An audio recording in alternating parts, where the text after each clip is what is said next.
500-6184.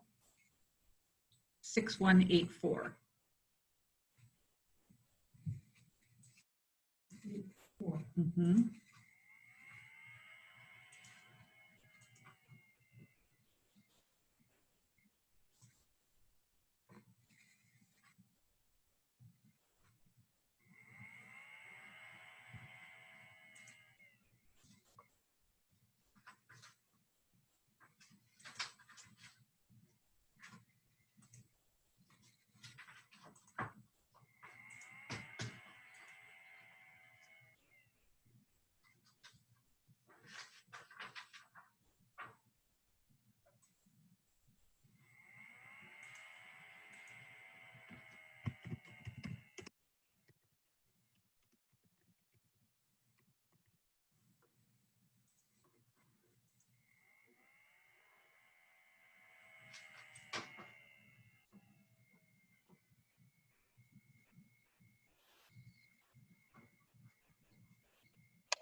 Testing 1, 2, 3. Can you hear me, Wally?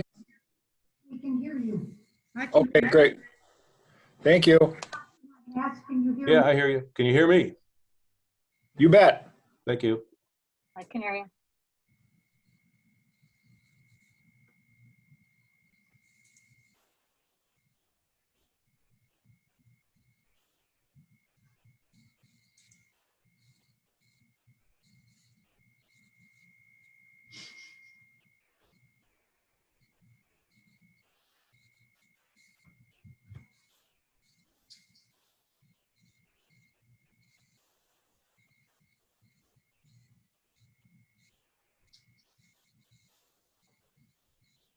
So Dan, I have a question. Oh, are you on? Not.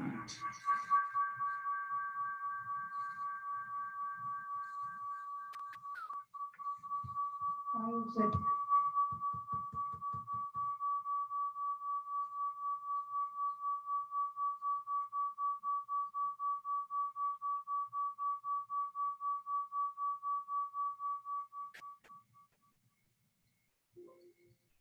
How's that? Is that better?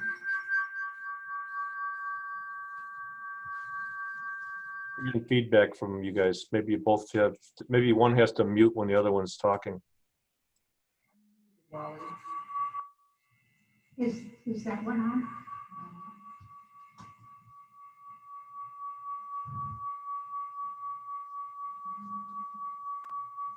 Is it better if I use that computer?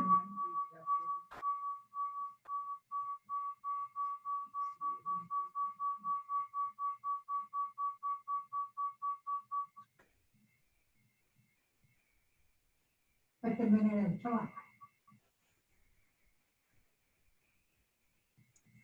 It's showing Kathy is muted on her computer on the screen. Okay, now you're unmuted. How's that? Yes, loud and clear. Okay. So can you hear me? Yes.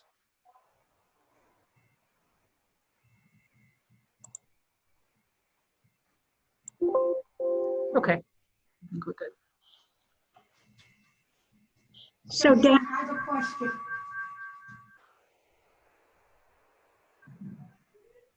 Leah, you might have to mute yours. Mine is muted. Is it that phone that you have on maybe? No. I think we might have to switch computers for you, Kathy. I'm gonna try a different computer.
I still can't hear you. I know.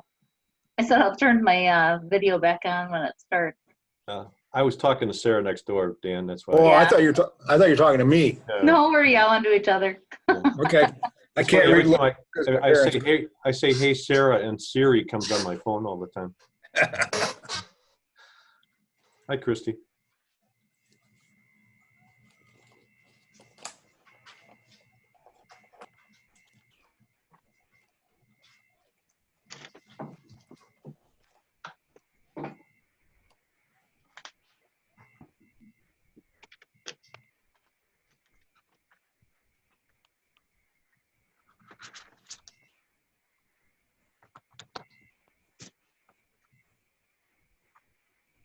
Nice backdrop, Chris. You're still at work. You're out in the parking lot, huh? I can't hear you. Yeah, that's right. Sitting in the parking lot. Yeah, must be hot in the sun there. Right. It's free advertising. Yeah, good strategy.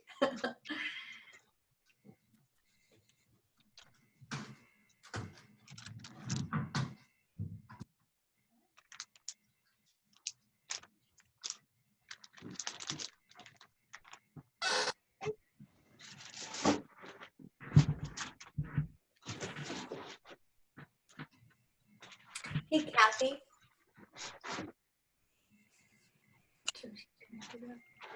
Traffic ready?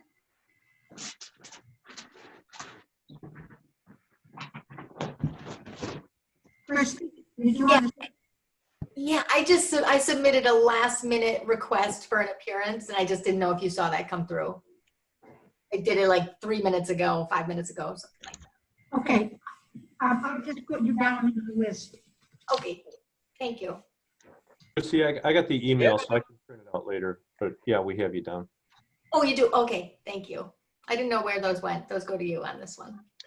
Well, me and Leah gets a copy too. All right, thanks.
I'm going to wait just a couple of minutes because we have some more people. Glenn will not be with us because I believe his mother-in-law passed away.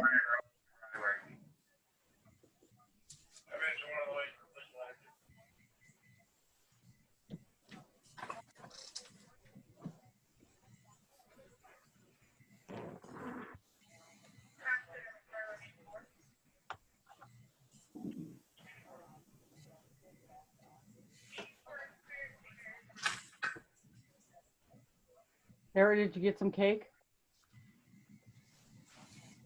I'm sorry? Talking to Sarah. Yeah? How about you, Wally? I haven't tried it yet. I figured if I had a piece of rum cake, I might be out of control during the meeting. So I'm trying to wait until after the meeting.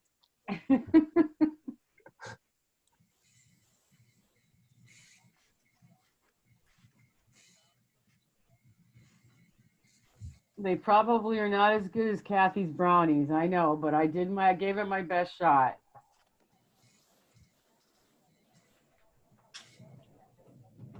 Chief, do we expect Joe?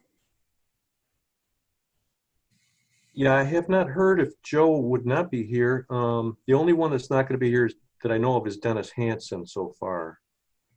I don't see Connie. Is Connie Miley? I'm here, Oh, there, you're right in front of me.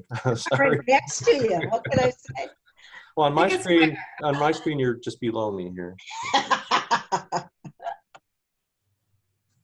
And I think I saw Bisbee's phone number on there too. Bisbee, Jim. Yep, oh, there's Jim right there. I'm just going to wait. There are some people who wish to speak and they don't seem to be signed on. And Joe is not signed on, so I'll wait another couple minutes and then we'll go.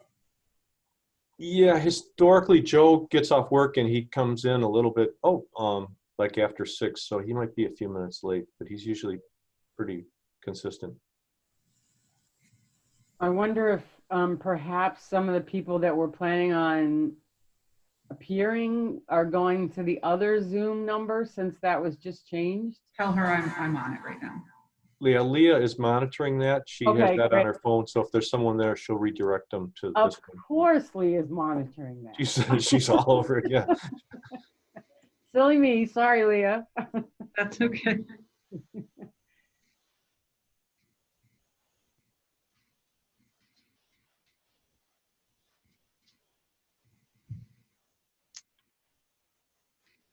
Leah, did you get some cake? She said, as she went out before, she said it was delicious. Ah, okay. Are you all hearing and echo when I talk? Yeah, we are. And I don't know what to do about it. Because Leah is muted. There's no other computer. And I'm on my second computer. So maybe this will be-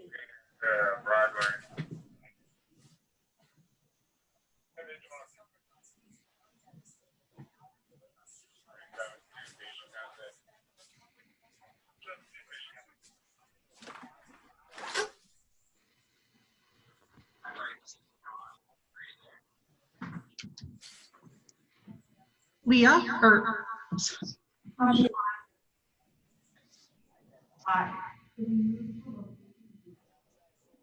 I know Leah did a good job at handling the reverb of the last meeting. And that's what we're getting. I don't know if there's an easy fix. I see on the screen that it's changed to X. But yeah, is that correct? I think it's still going to get on. After we take care of the minutes and the appearances, I'm going to move Dan up so we can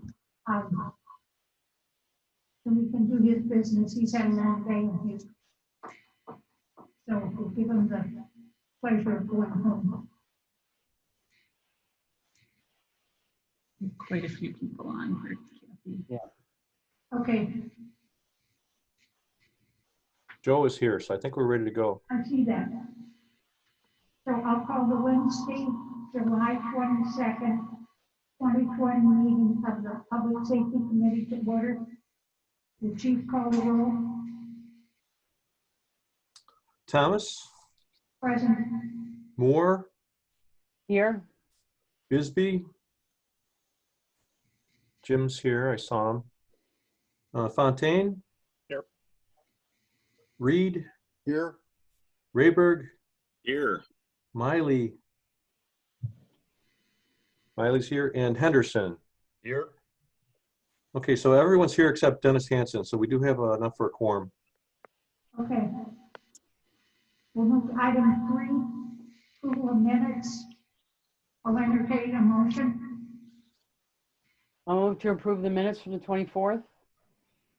Second. Any additions, changes, corrections? If not, all in favor? Aye. Aye. Aye. Opposed, are approved. And to move to item 4, appearances. We have 5 here. First one, Bree Kappa. Bree.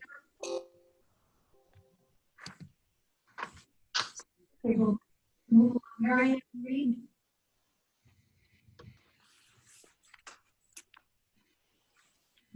should be here.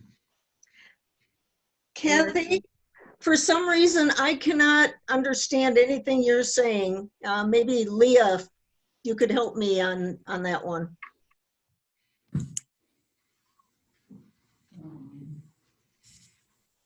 Kathy has an echo. Yeah, I'm not getting anything.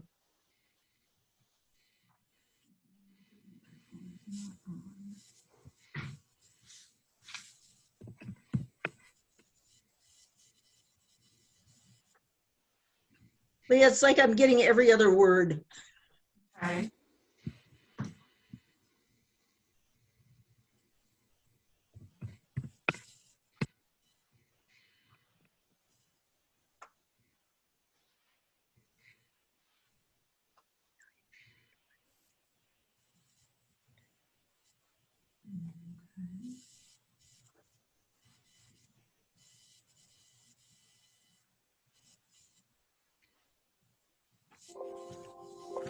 That is better? Try again. Any better? No. That was good. Better at least.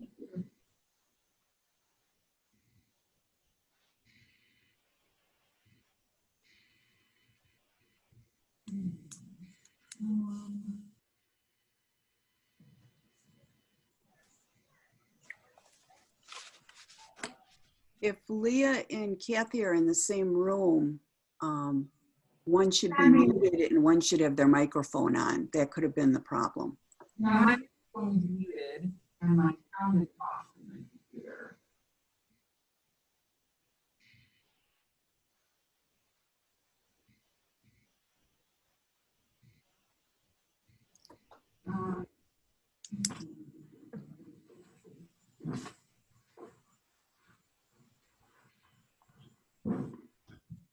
Could be my phone.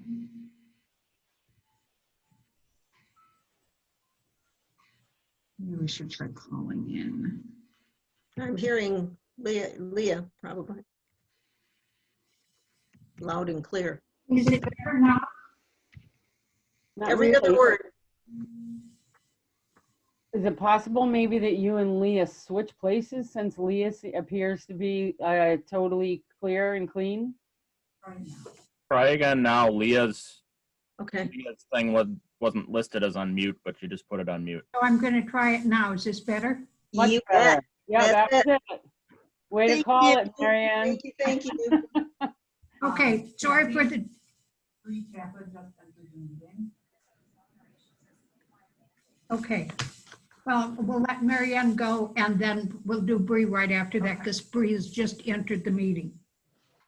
So go ahead, Marianne.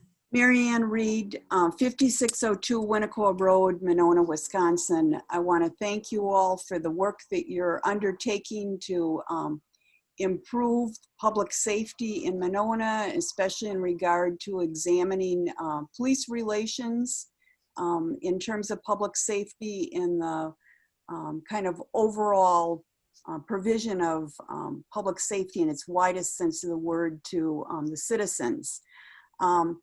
Because Larry was on the committee, I had a chance to go over some of the forms, and I noticed a couple incidences that troubled me were people who were impaired, as written in the report, mentally impaired, and they were using knee strikes or body blows. And with my nursing knowledge, people who are functioning, not using their frontal cortex, who are impaired, go into fight or flight, and inflicting pain will not get them to follow instructions. It will do just the opposite. So my question is either for internal review in the police department, maybe, when these incidents where use of force that have escalated to use of force, if they are reviewed in terms of looking for a pattern of one particular officer has more problems with escalating incidents. Also, is there one particular officer or two particular officers who seem to have great success with de-escalating incidents. My question is, does the department already do that? And if they don't, I would make a plea that for quality improvement and best practices, they would look at their use of force reports and see if they can find patterns. Years ago, I received training by a group that also trained first responders, emergency room personnel, and police officers on self-protective actions. And one of the lectures was, what is your POP quotient? And the speaker's catchy line was, if you, excuse my language, if you piss off people, pop, you will get popped, meaning the patient or the person you are speaking with will tend to punch you. And so that speaks to people who are skilled at de-escalating situations and people who are unskilled at that and managed by their tone, their body language, whatever, to escalate situations. So I'd ask that if that's not being looked at, that also should be looked at for quality improvement. So thank you. Thank you. Next speaker is Bree Chapel. Hi, everyone. Yep. Thank you for letting me speak this evening. I live on Pheasant Hill Road and am a data scientist at UW-Madison and have had the privilege of joining in on some of your conversations over the last month, both at the public safety committee meetings, but then also at the city level. I wanted to come tonight and make my voice known that what I'd like to see in our community is for us to develop and fund another dimension of our public safety. I worked with Gillian and Jessica, who've been here before in these conversations, to review some of the data that we could find online, as well as Chief Ostrega sent us some as well, so that we could fill in a gap. And we wanted to look a little bit at what our community need is and what we're calling for services. So we reviewed some community, some call for service data from May 2019 through April of 2020. And we started talking a little bit and categorized. We went from 128 different categories of calls, 15,000 different calls, and we aggregate that into about 28 different buckets.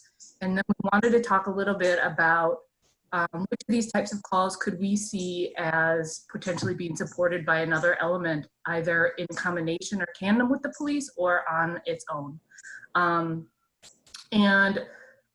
We found, just in our conversations we were looking at, and of these 15,000, we thought we might be able to find an average of 20 to 30% that could be supported by an alternative approach to our community safety.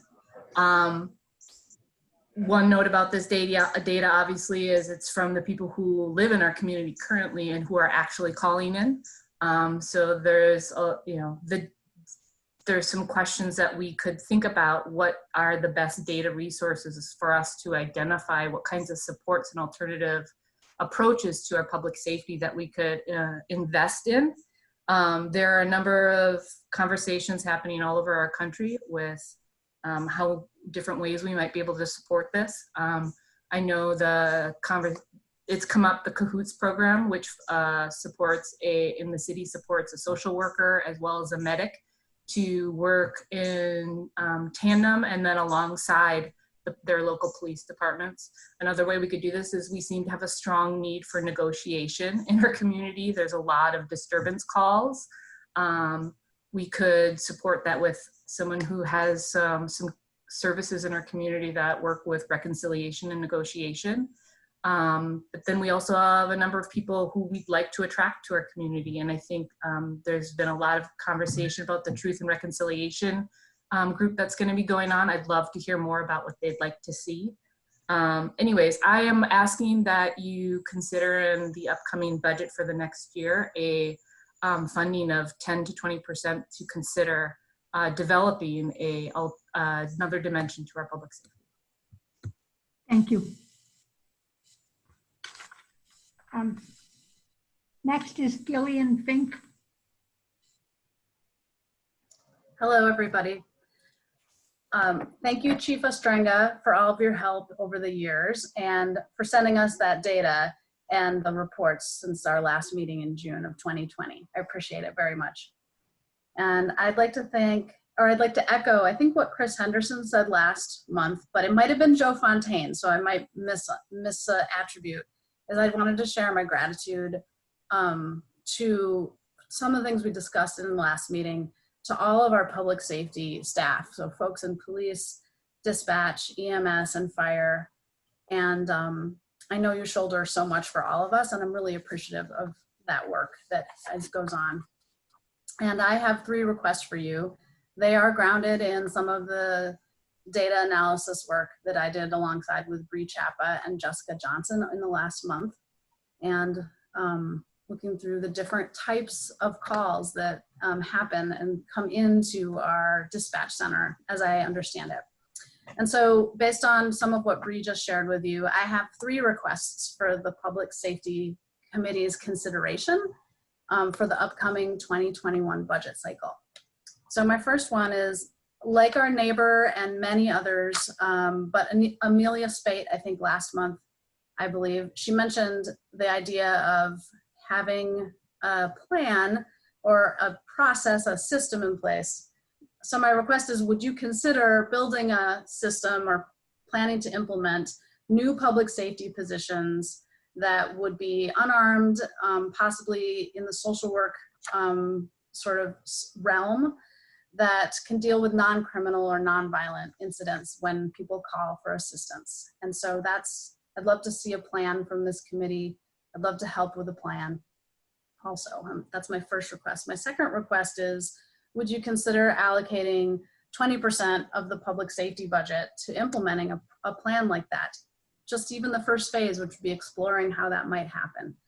That was some of the analysis we saw looking through each and every call and aggregating it into those categories, is maybe somebody who is trained to apprehend a violent perpetrator might not be the same type of person that would respond to different types of incidents. In the, like there's a dog barking request. And then my third request to the committee is, would you help me understand how this committee responds to requests like this? I don't know how that works yet, and I would love to understand more. In closing, I'd like to thank each of you for serving on this committee and shouldering the responsibilities for stewarding our public safety. And I have to echo what Mary Ann Reed just said, like the broadest definition of public safety. So I'm grateful for your service. Thank you. Thank you. I have a question. Can I ask a question just on You can.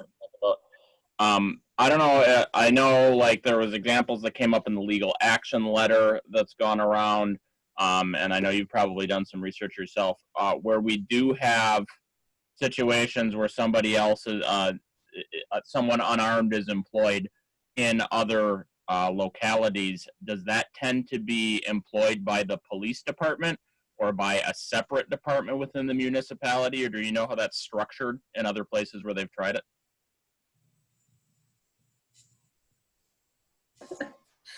Are you asking me, committee member Fontaine?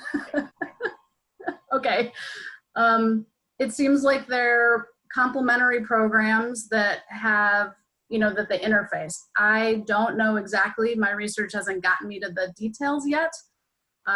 It remains to be seen how we would craft something that could work for us. Thank you.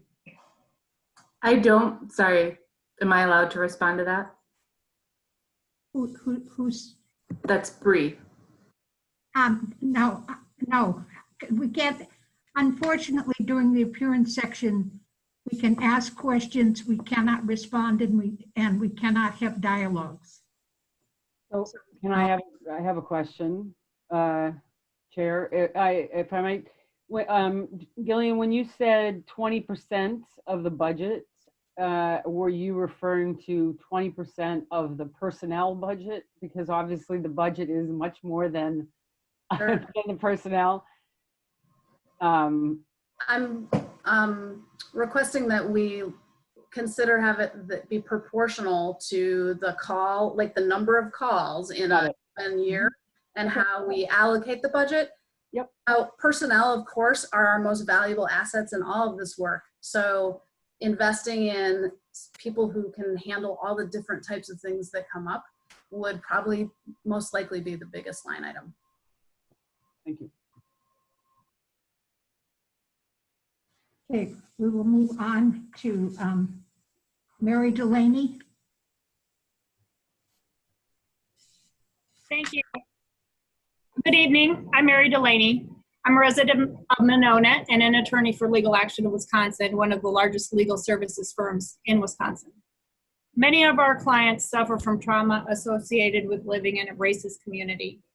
Jim Crow policing, like those tactics employed by our Monona Police Department, evidenced by reports that 48% of arrests of Monona are categorized as Black Americans, while only 1.2% of Black individuals live in Monona, exacerbate that trauma. Patterns of racial profiling, the selective enforcement of laws against people of color, disturbing stop and frisk policing, and the use of excessive force have created a state of terror in Black communities. Good police practices through training, carefully crafted policies, and appropriate allocation of resources in law enforcement can ensure public safety and prevent abuses in encounters between the police officers and residents. Good police practices can therefore also allow our clients to live freer of fear of police encounters and reduce the number of police interactions. At the behest of Alder Christy Billing, my firm has prepared a proposal for modifications of some of Monona Police Department use of force procedures taken from significantly clearer and more comprehensive use of force policies adopted in Camden, New Jersey and Philadelphia, PA. Thank you. Thank you. Christy Schelling, you wish to? Yes, thanks, Kathy. Thanks to everyone for your time and dedication. I know you're going to have a long meeting tonight, and I appreciate you taking a minute or two to listen. I wanted to talk about, at the last meeting, someone had asked if it was possible to pull race data from past incidents. And Chief Ostrenga mentioned that that would be a really laborious project, as it would require going through past files and pulling that. And to my recollection, the conversation stopped there. And so I was just wondering, we've received numerous emails as a council, and I've received several comments asking if we can start pulling that data or compiling race data now affiliated with our police stops. So I'm just wondering if this body can encourage that to start now. Seems like that would be a nice element of transparency, and we've got to start somewhere. So that's all I have for tonight. Thank you so much. Thank you. That's all the registered speakers. Is there anyone else who wishes to speak? Is there anyone else who wishes to speak? If not, I will declare the public appearance section closed. And we will move down to unfinished business. Without objection from the committee, I would like to move Chief Eckloff up to this point so he can go home if he so desires. Is there any objection? I would also point out that on the agenda tonight is the capital items. So if any of the members of the committee have questions about the capital budget for the fire EMS, this would be the time to also ask Chief Eckloff those. Acting Chief Eckloff, want to give us a report and talk to us? Oh, I'd love to, Kathy. Thank you. I appreciate you moving me up the agenda. I very much appreciate that. one of the things we didn't cover in the capital budget was the 5-year plan. And I just wanted to touch base on it. I have worked on a 5-year plan for both fire and EMS. I understand it doesn't require a whole lot of action from this committee, but there are some significant things in the future that will require some thought. So in 2021, we have roughly $50,000 in the fire capital budget and $20,800 in the EMS budget. 2022 is very similar, $55,000. It's firefighter protective equipment. We want to purchase some public education props, things that we use when we talk to the children, safety houses and things like that. They now have an inflatable safety house that we can actually bring on site, blow it up, and kids can go through it and we can teach fire safety. And then also in the 2022 for fire protection is adding a north side receiver site. This year, the city replaced our fire repeater and telephone lines. We do have a weakness to the north, and I would appreciate your consideration for adding a site up there. The new equipment is compatible with it, and it's just adding another leg, and that would help our communications north of the high school. We had a call to high school the other night, and our repeater doesn't work inside the building. So this would help with that. 2023, similar again, firefighter equipment and computer CAD replacement, about 30,000. But 2024, there's a significant purchase there, and that's to replace one of our engines and our squad. Last time when we replaced our engine about 3 years ago, we came to the council and asked that we would potentially eliminate our squad. The squad is going to be 30 years old in 2024. Our goal was to replace 3 vehicles with 2. So we've got the first vehicle purchased. That's the one we got almost 4 years ago now. And this next engine will replace that, and we could retire the squad. Current pricing projected out to 2024 would be $850,000 for that engine. So I just wanted you to be cognizant of that. Similarly with the EMS, minimal amounts the next couple of years, but in 2025, we'd be looking at an ambulance replacement, and that's going to be about $300,000. So those significant items I wanted you to be aware of. I'm going to pause for a moment to see if any of the committee has any questions about the capital items for next year. Do you have any questions about the capital items? Now, as always, the fire EMS is pretty modest with their capital requests until it comes to a fire truck. Well, the fire truck's going to bite. There's no doubt about it. But we will be taking our fleet down from 5 to 4 of major apparatus. So I think that's a prudent way to go. As my report goes, we have Police and Fire Commission has authorized or selected a candidate for us to hire one of our LTEs. We made a conditional offer pending his background check. And not to step on Joe's toes, the process, the application is closed today at 5 o'clock for the fire chief, and we have 25 candidates that have applied. Our EMS and fire calls are continuing to tick up a little bit. We are seeing some significant issues with overdoses. We've had 6 in the last 4 days. Seems to be a trend. It seems to be the stuff on the street is getting a lot stronger, and it requires more Narcan for our medics to resuscitate these folks. Are they in residence, or are they in motor vehicles, or? A majority of them are in vehicles. We had one yesterday that was in a residence. So I would say a majority of them are in the very south end of the city, close to Walmart, Speedway, that area over there. But we did have one in the city yesterday in a residence. What are they overdosing on? You know, to be honest with you, Joe, I'm not sure what they're not real forthcoming. Generally, though, Narcan will reverse it, so it's some sort of opiate. There is the carfentanil is out there. I understand there's a new heroin that's out there that's a lot more potent. But generally, we don't get a lot of cooperation from our patients. Dan, I get a question. Yes, sir. You talked about getting the new truck in 4 years and eliminating the squad. That's our plan, yes. Would that new truck have any capability that the squad has where you can put people inside of it for some rehab or for people to change in and out of wetsuits in the winter? Yes, it would be of a similar size of our current engine too. The one that we just last purchased, and it's 18 inches wider. Doesn't seem like a whole lot of space, but it's longer, 18 inches. So we can actually get in there. We can have 4 people get into our suits. So it'd be similarly sized. Things that aren't on this engine that are on the squad be like a cascade system that would be put in the new engine. So we would keep our extrication equipment on the current engine that we have now and put a cascade. It would have a light tower, but we kind of split the resources. So we can provide that. So we can have people get into suits and things like that. So we did account for that on this last purchase, and we plan to do that on the next one. All right, thank you.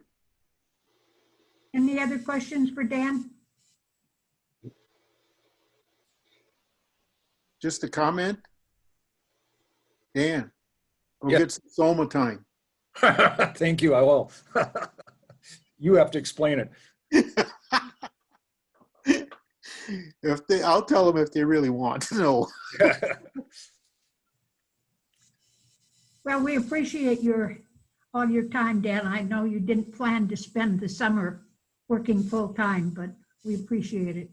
Well, it is what it is. So hopefully this next pool of candidates, somebody will excite the Police and Fire Commission, and we'll have a good candidate.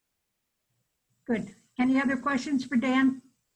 Kathy, just go ahead. if you're going to go on item 5C, I don't have any changes to the police side or dispatch side of the capital budget. I don't know if you wanted to do this as a second read and vote on it so we could cross that off the list or not. That way Dan will be done. We can do that. We can do 5C since Dan is still here. That action on 2021 capital budget for police, dispatch, fire, EMS. Does anyone have any questions about any of the budget items? If not, a motion to recommend to the council is in order. Recommend adopting the budget. There a second? Second. Questions, comments? I didn't catch who the second was. I'm sorry. Bisbee? Bisbee's the second, okay. All those in favor? Aye. Aye. Opposed? We will move the capital budgets onto the council. Thank you all. I appreciate it. Thank you. Thanks, Dan. We will move back to item 5, unfinished business. First is discussion action on City of Monona Resolution 20-6-2419, commitment of action in response to 220 police call. We are proceeding, as you can tell from the agenda, along with that. So if, Chief, do you have any comments to make? Once I get unmuted. This was before, I guess, the two alders could talk about this more than I could, but this was before the city council Monday night, and they voted to approve a contract with the Reisling Group. The Reisling Group is going to do the investigation of the June 2nd incident. They're going to review all the body camera, all the reports. They're going to do interviews. They're going to look at our training. They're going to look at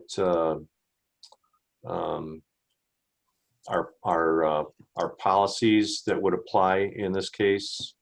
And then there's also a timeline. I'm going off the top of my head here. They're going to start doing the investigation this month. And then I believe by early September, they should have a verbal report to the mayor. And then by October, they'll have a written report to the council. I think that's how it goes if the alders have more information. I Yes, believe that's you're correct. The one thing I would say is, as you note, they also are going to look at not all of the police policies, but the policies that were implemented or used during the June 2nd incident.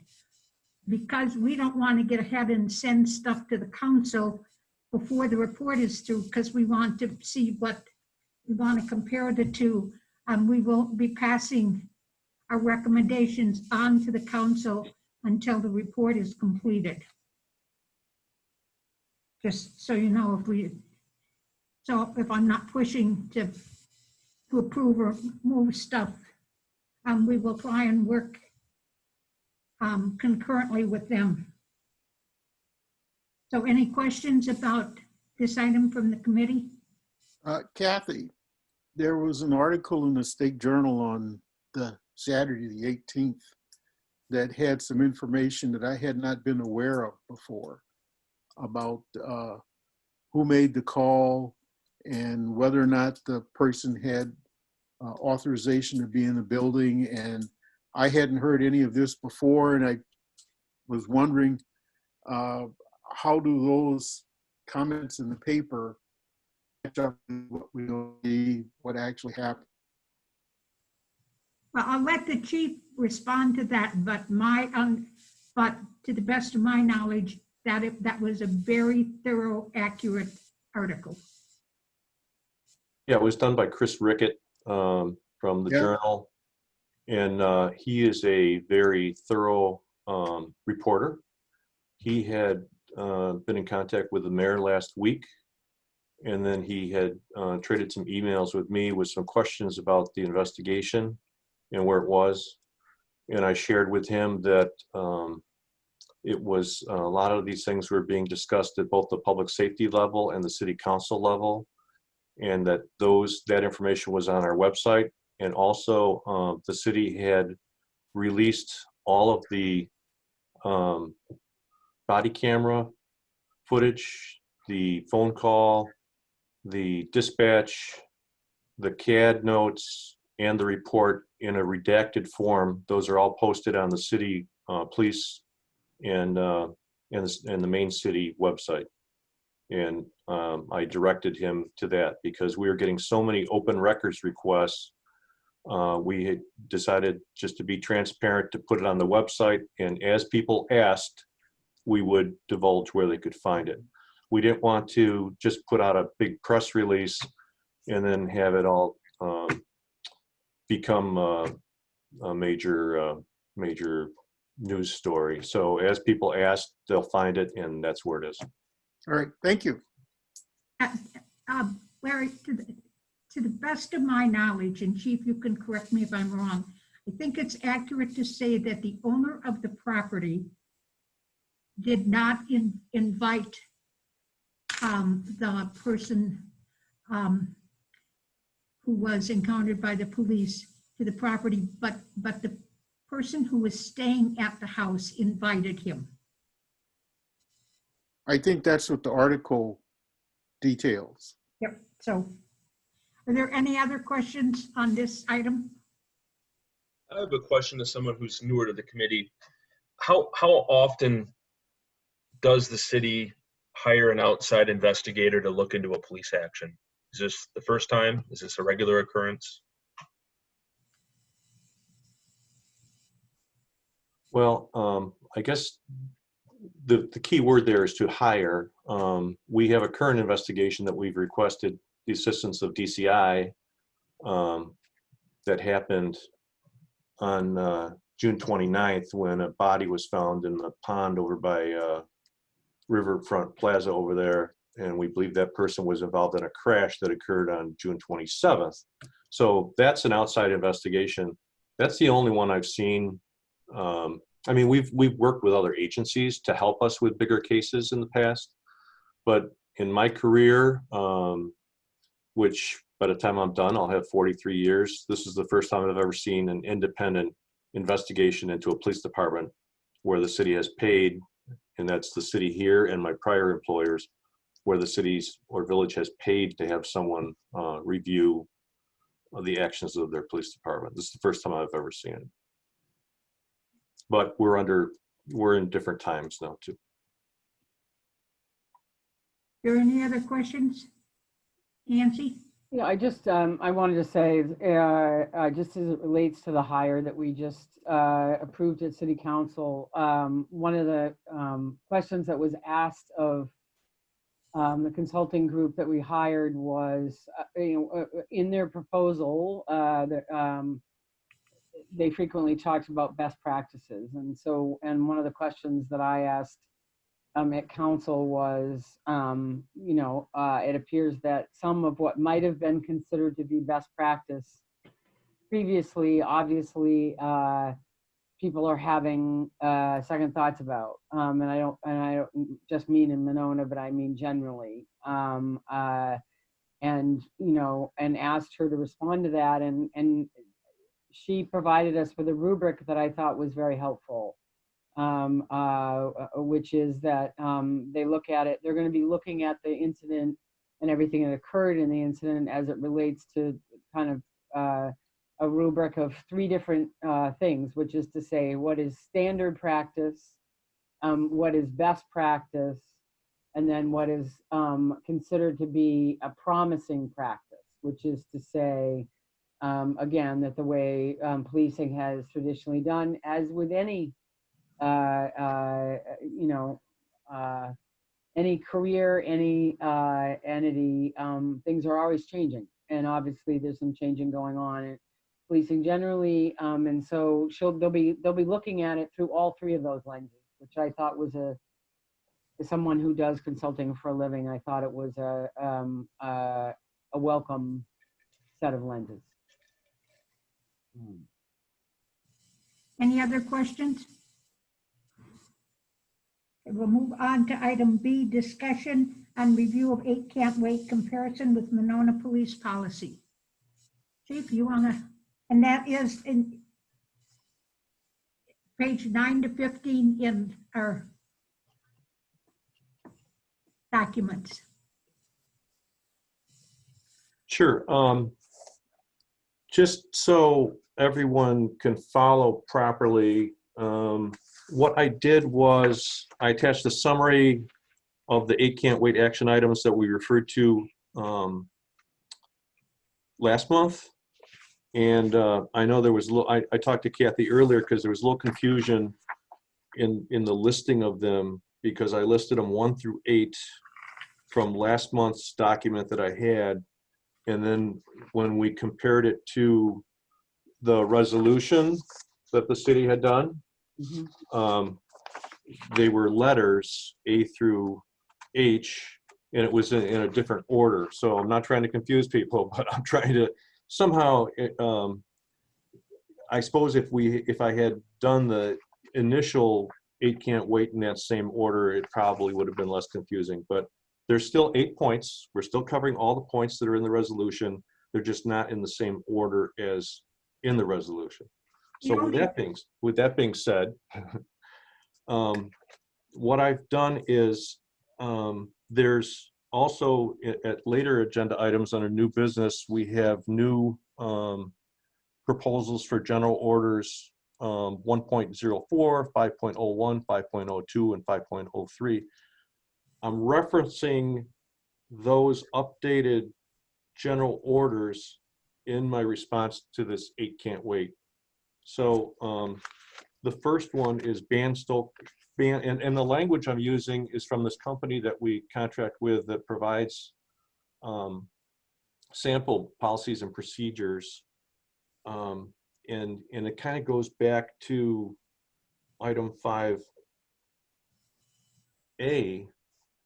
in that I mean, we're kind of a small department, but we're a busy department, and we're mostly trying to handle calls and handle incidents and process paperwork. So we don't have someone dedicated strictly to doing policy and procedure. It usually falls on the chief between times of doing monthly reports, working on budgets, monitoring calls, and all these other things.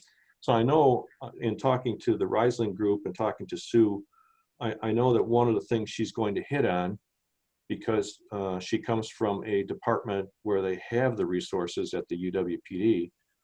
They have a sergeant that's assigned just for accreditation purposes. So a lot of the language that we're trying to put in our updated policies is the same language that the accredited departments are using. And it's geared towards Wisconsin language that's accepted by training and standards and Wisconsin statute. So sometimes when you read these sentences, it's not like regular talk, it's more like accreditation talk. So I guess that's kind of the intro to all this. So the first one, ban chokeholds and strangleholds. And I'm referencing the new proposed general orders language in both these points. In General Order 5.01, Section 7E8, the use of neck restraints and or chokeholds by personnel of the Monona Police Department is prohibited unless the situation requires the use of deadly force that would be justified. So that's new language in the new policy.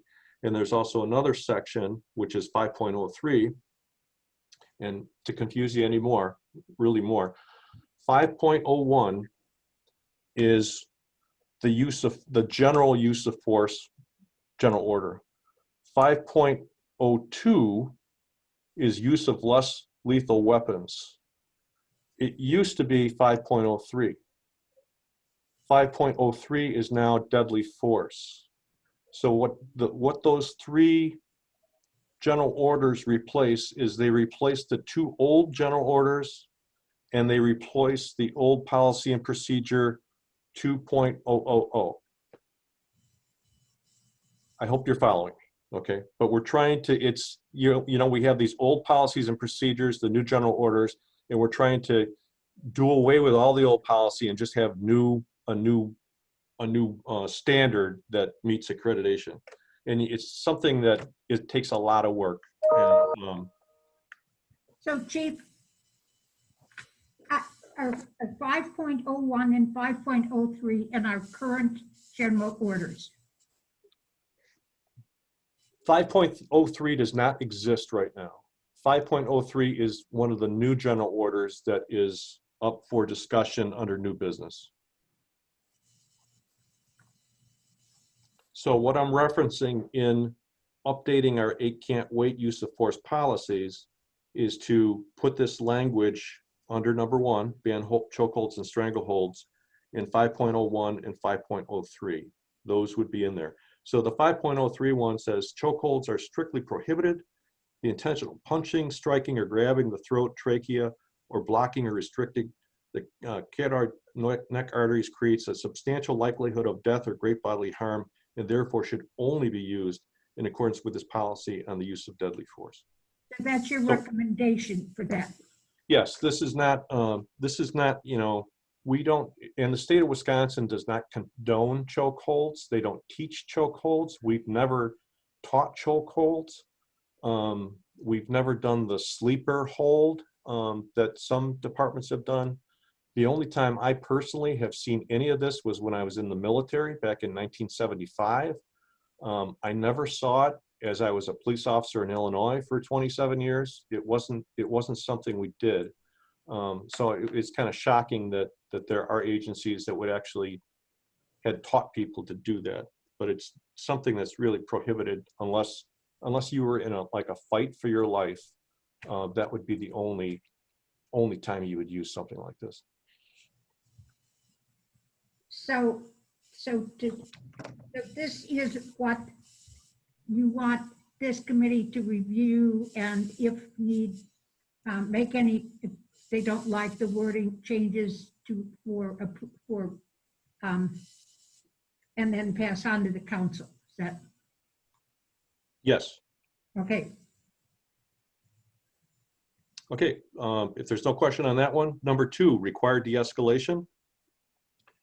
So de-escalation, this would be in the new 5.01 section 2C, and it's basically a definition of de-escalation, taking action or communicating verbally or non-verbally during a potential force situation in an attempt to stabilize the situation or reduce the threat without the use of force or with a reduction in the force necessary. like last month, I talked about how de-escalation, we've always done de-escalation, but de-escalation, the term really hasn't been around until about 5 or 7 years ago is when it started to pop up. What we've always called it is professional communication. You always start with, you know, the least amount of force. Sometimes that force is just the officer being present and talking to someone. And then as things escalate, and maybe you're not getting compliance from someone, then you might have to go up. And moving up to escalate, you know, you might start talking softly, and then you might have to be more forceful. You might have to be more forceful and maybe, you know, more body language with someone. Or if you see that's not working, but they're not being violent, it might be, you know, we're teaching people now, it's like, well, some people you just have to kind of tone it down and, you know, put your hands down and keep your body really quiet. So that's like, that's a form of de-escalation too. And escalating, you know, depending on what you're going up against. I mean, if you have someone that's holding like a samurai sword at you and is about to attack you, you don't start with, could you please put that sword down? You might have to go up with drawing your weapon and being ready to use deadly force if they make a step towards you, because it's imminent that you could be serious injury or death. So it kind of goes up and down. So that language is sort of the definition of it. And then under 5013A4, when utilizing the disturbance resolution model, which is what we get from the state of Wisconsin training standards, the officer must use only that force which is reasonably necessary in reacting to other people's behavior by escalating or de-escalating through the intervention options. So that's sort of Wisconsin training and standards talk right there. So again, the same thing, these are new recommendations? I'd have to look at, actually, I think that is new language in 5013A. I should have, you know, if I had more of my organizational skills, I probably should have highlighted the new language in a different color for you all of you, so we'd know. Well, if we can do that for next month. Sure. Number three. So if anybody, as we're going through these, if anybody has if any of the committee members have questions or comments about the language, you know, raise your hand and ask. I'm sorry, go ahead, Chief.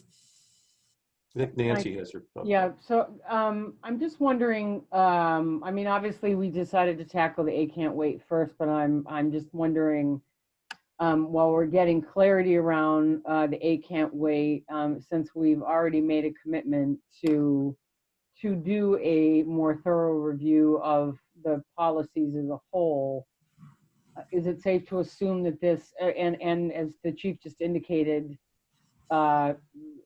you know, one of the recommendations from the consulting group may well be that we hire somebody to be able to focus on putting things more in order, as opposed to having it be other duties as assigned under the police chief's role. Is it safe to assume that these changes, we're not suggesting that these changes would be the end all and be all or the last of it as it relates to this? Is that correct?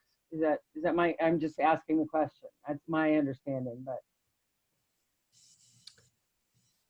Well, as I've said in the past, working in Monona, we have champagne taste on a beer budget, and we're kind of paying for it right now. This type of work it takes a lot of time and effort. And in the past, being a smaller police department, we don't have the luxury of having someone just dedicated to do that. Now, that could all change. But I mean, you know, there were some suggestions. We have specialized, you know, non-armed people handle disturbance calls and things like that. I mean, that's great. But we're working under, even though we have 21 officers, you know, when you're trying to staff a department, we have a minimum of 2 officers working each shift.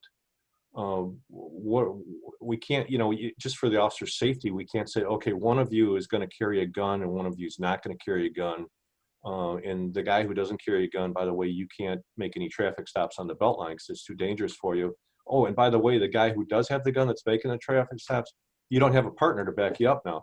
So, I mean, we're struggling to make ends meet. So, I mean, there's great ideas of how we can do things differently.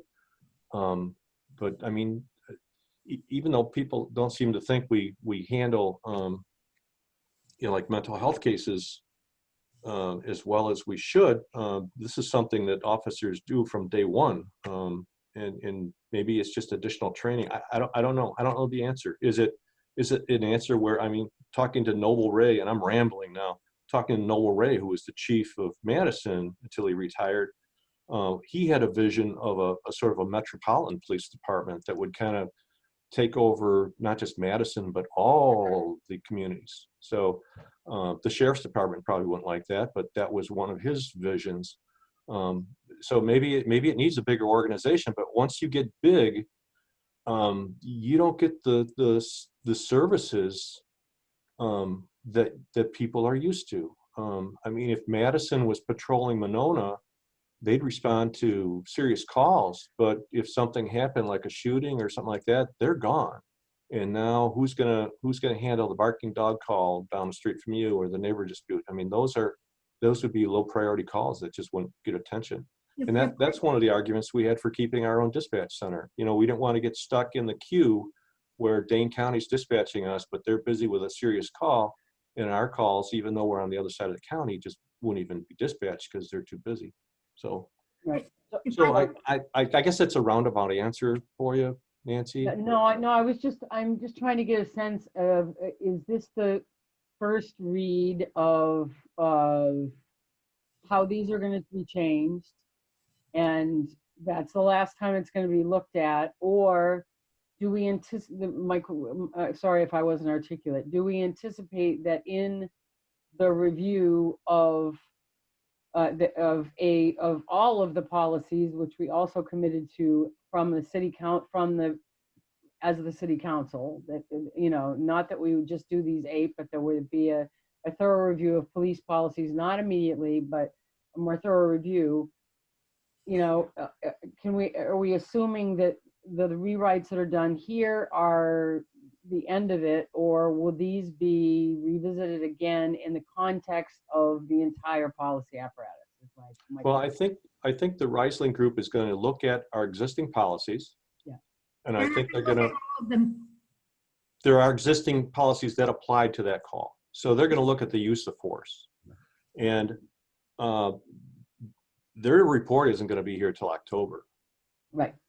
I'm retiring December 31st, and I'm not going to be here probably starting mid-November through December because I'll be using vacation time. Right. I think we need to think about changing what we can change now and updating, like, I know Glenn is there. He mentioned last time that our deadly force definition was not up to date because he wrote the one that is currently in training and standards. So there's things that we can change immediately to put in place, like the chokehold thing. We can strengthen that. The deadly force descriptions. A lot of the wording that was in our old policies, we can clean up, and then it can be looked at again by the Reisling group too. I think this is like kind of a, talking about the bigger picture of community communications and changing things community-wide. I think and that's the part of being an accredited police department is you are mandated to maintain your accreditation standard, to be tested like every year or 2 or 3 to make sure you're meeting the standards, the latest standards. And this is going to be an ongoing thing. So I think when I talked to our administrator, he was in agreement with me that we need to move on updating what we can now in July and August, and then it can be looked at again down the road. Okay, great. I'm just trying to get clear on process. I wasn't even suggesting it needed to be reviewed again. I was just not clear on the process and how much we were going to tackle. Obviously, there's a big agenda tonight, so carry on. I was just trying to get clarity around process. I think the notion is that if there are policies that we can improve upon, we should do it sooner rather than later, because they can always be updated in 2 months or at a later time. But if there's something that could be made better, the sooner we do it, the better we are. That's what you're saying, Chief. Yes, and I know talking to this company that provides me with these samples, just in the last 3 weeks, that deadly force policy has changed like 5 times. And he expects there'll be additional changes, in the coming weeks too. So, I mean, it's something that's constantly, as something happens and people become aware of different wording, it's constantly being changed and updated to make it better. So Chief, what I want some clarity, because I'm gathering that when you talk to the administrator, that for some of these things, we don't need to wait for the Riesling group to do them. We should do them and recommend to the council when we're ready. Correct. Okay. I have another question. I don't know, and it's a process question again, the comments that are coming from community members or organizations or whatever. Where are they considered in doing all of this also? Where does that input come in, or how is that considered? I'm not sure I've seen a lot that directly relate to policies, except as people have talked about 8 can't wait a lot. Okay.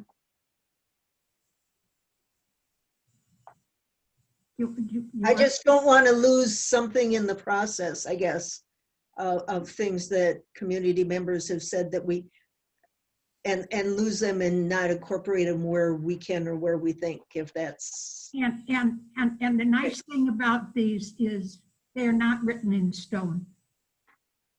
Okay. And we can modify them as we see fit and necessary. And we had Mary Delaney, I think she's still there. I see at MCD.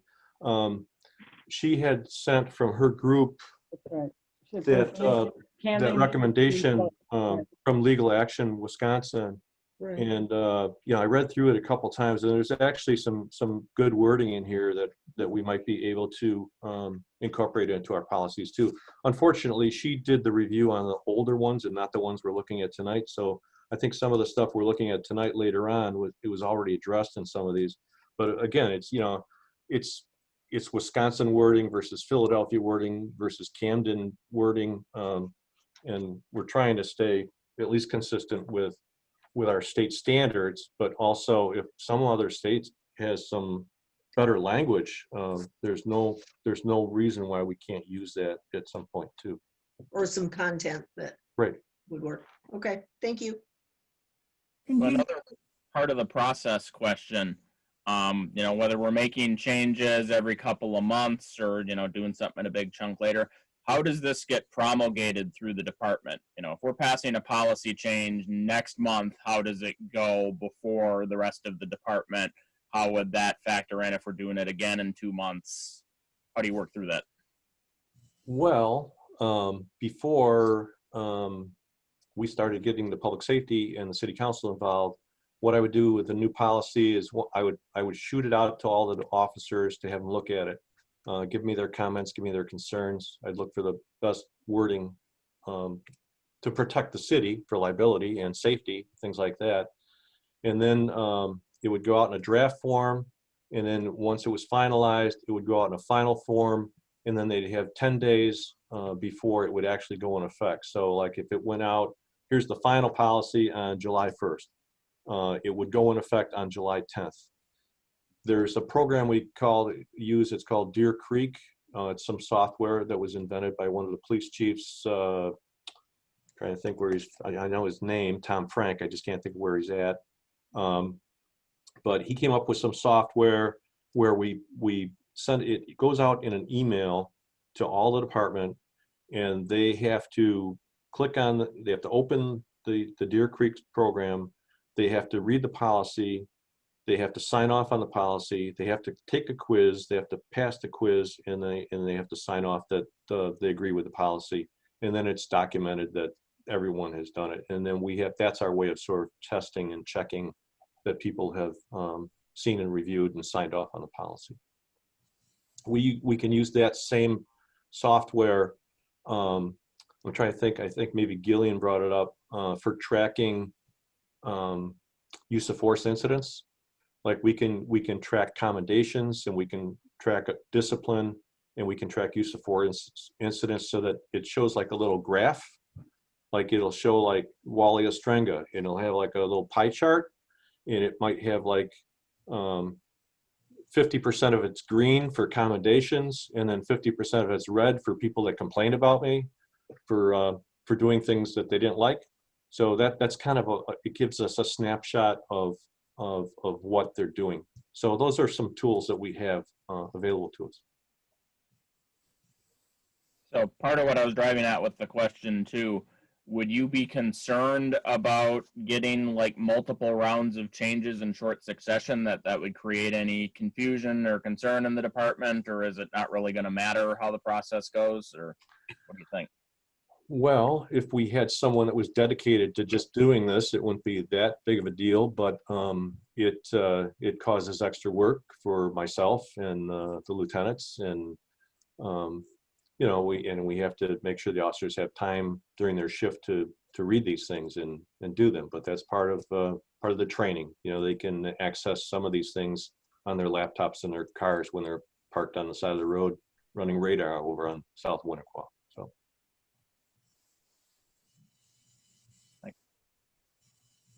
Proceed, Chief.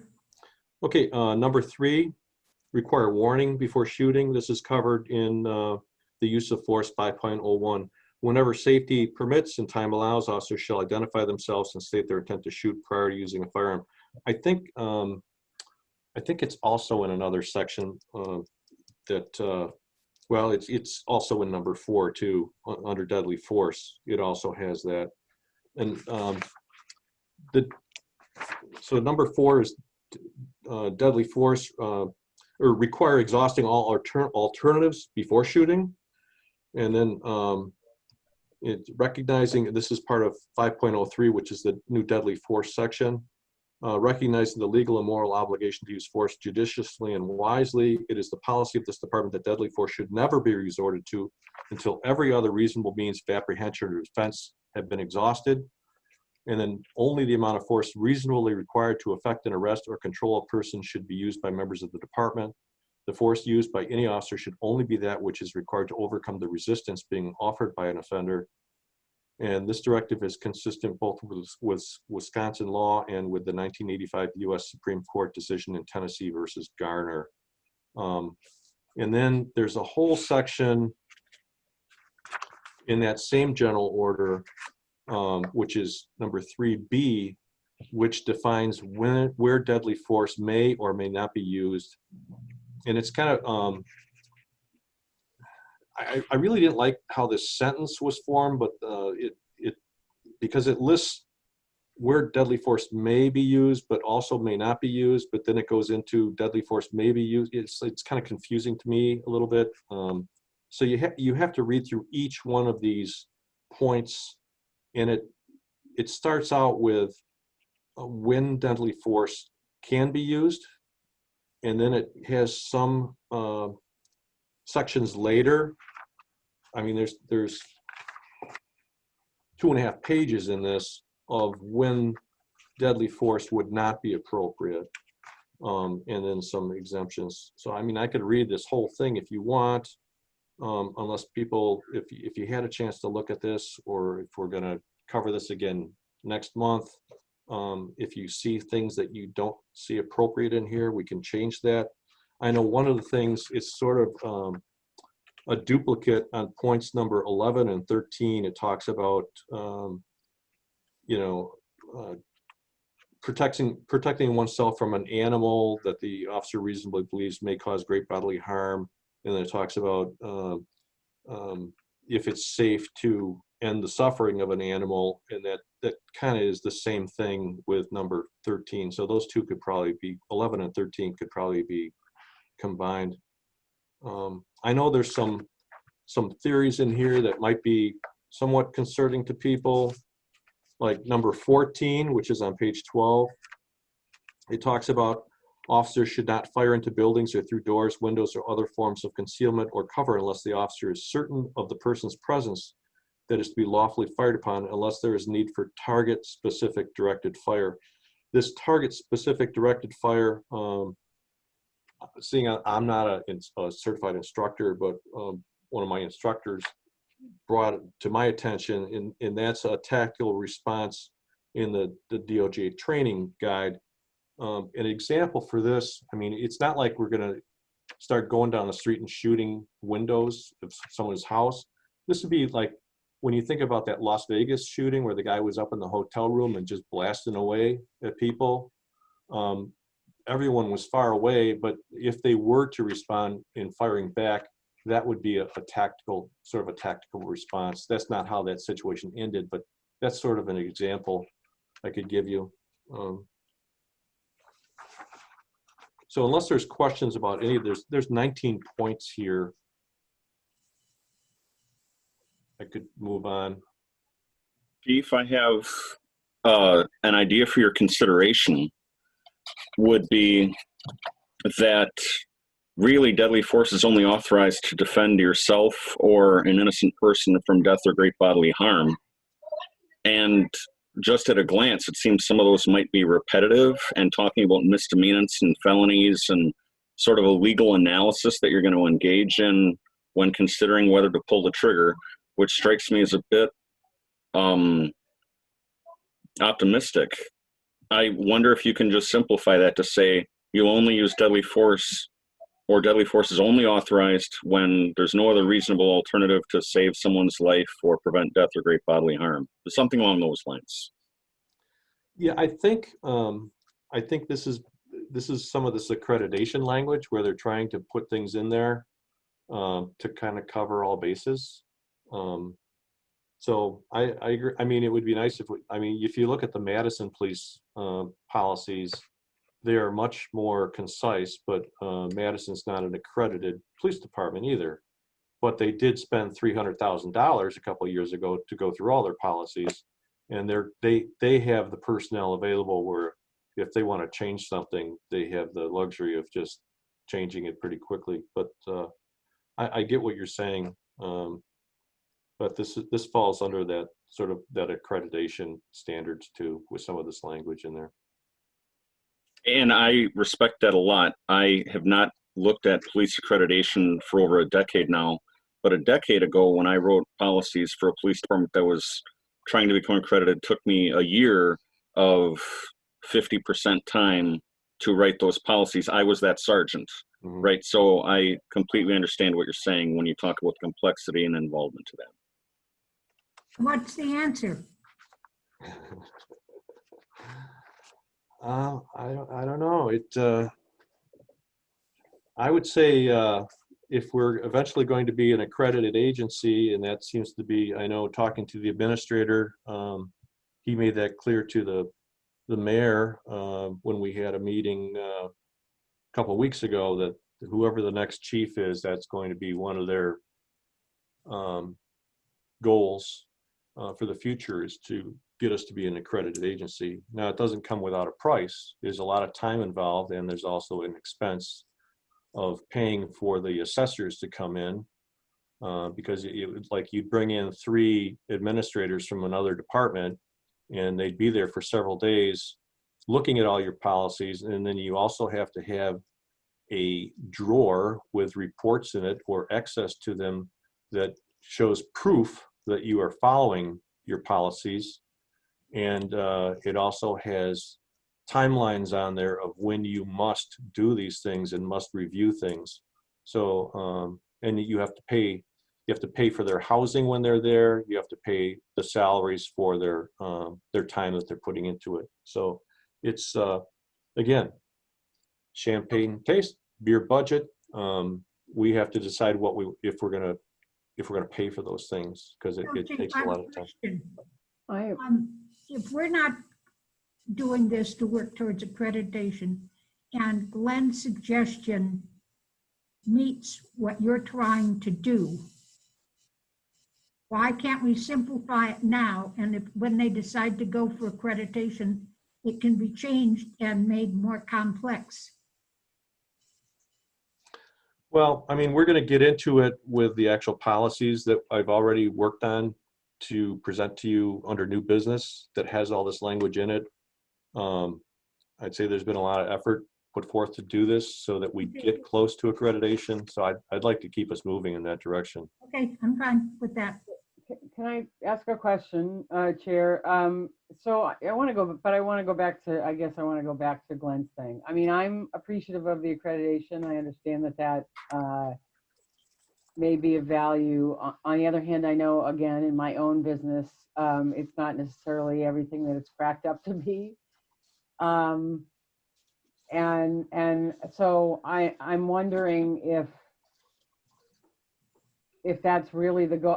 I mean, it seems to me that this body of experts, this committee of experts, certainly including Glenn, should be the body to weigh in as to whether that's a value or whether, I mean, that's fundamentally, strategically, it seems to me one of the most important purposes for a committee like this is to be able to weigh on a big picture of, you know, as we look at our extension of resources, both human and capital, is that really the end all or be all, or should we be putting our resources in a different basket, investing our resources in training, additional training, or investing our resources in somebody to rewrite our policies, as opposed to the holy grail, if you will, of accreditation.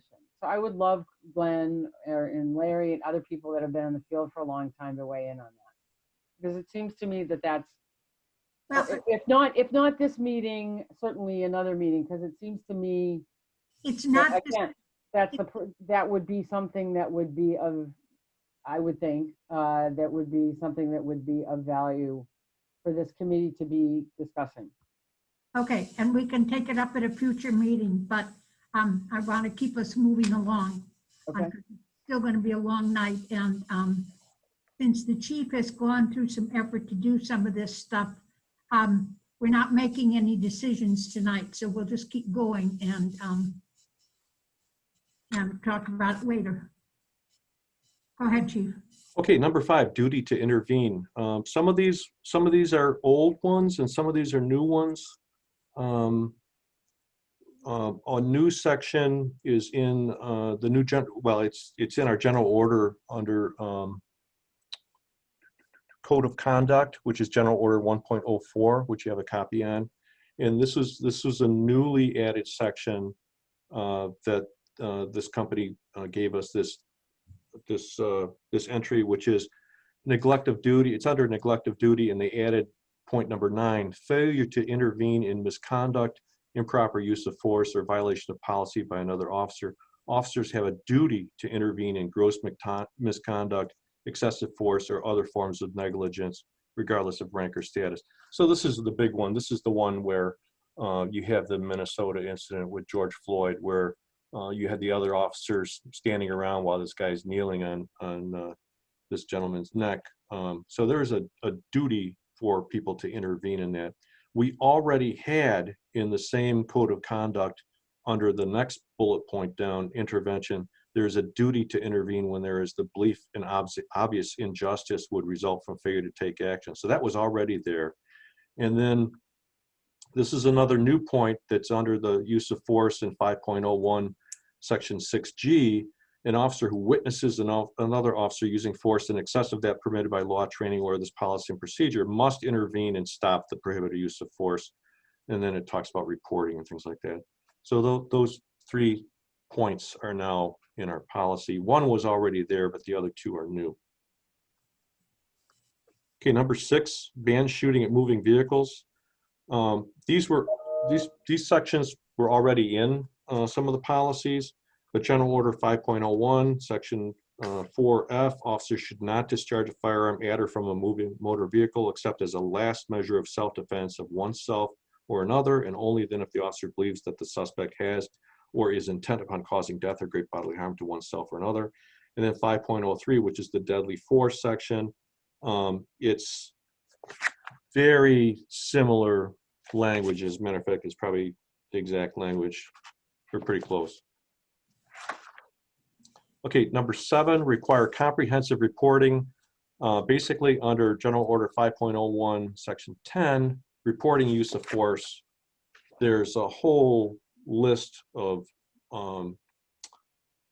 when we probably do more use of force reports, and that's in those reports that are going to be discussed under the data from 2019 and 2020 under new business.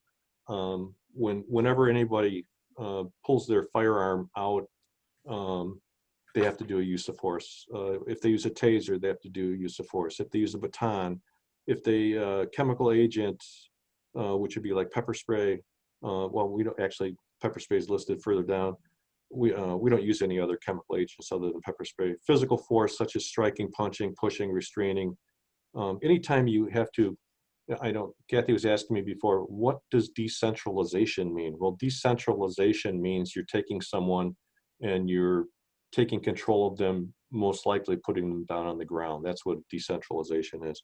So anytime you use that, you would have to do a use of force report. And this section talks about all those instances. There is one correction though, and number 1 says firearm striking with or pointing of any firearm. That should be discharging or pointing of any firearm.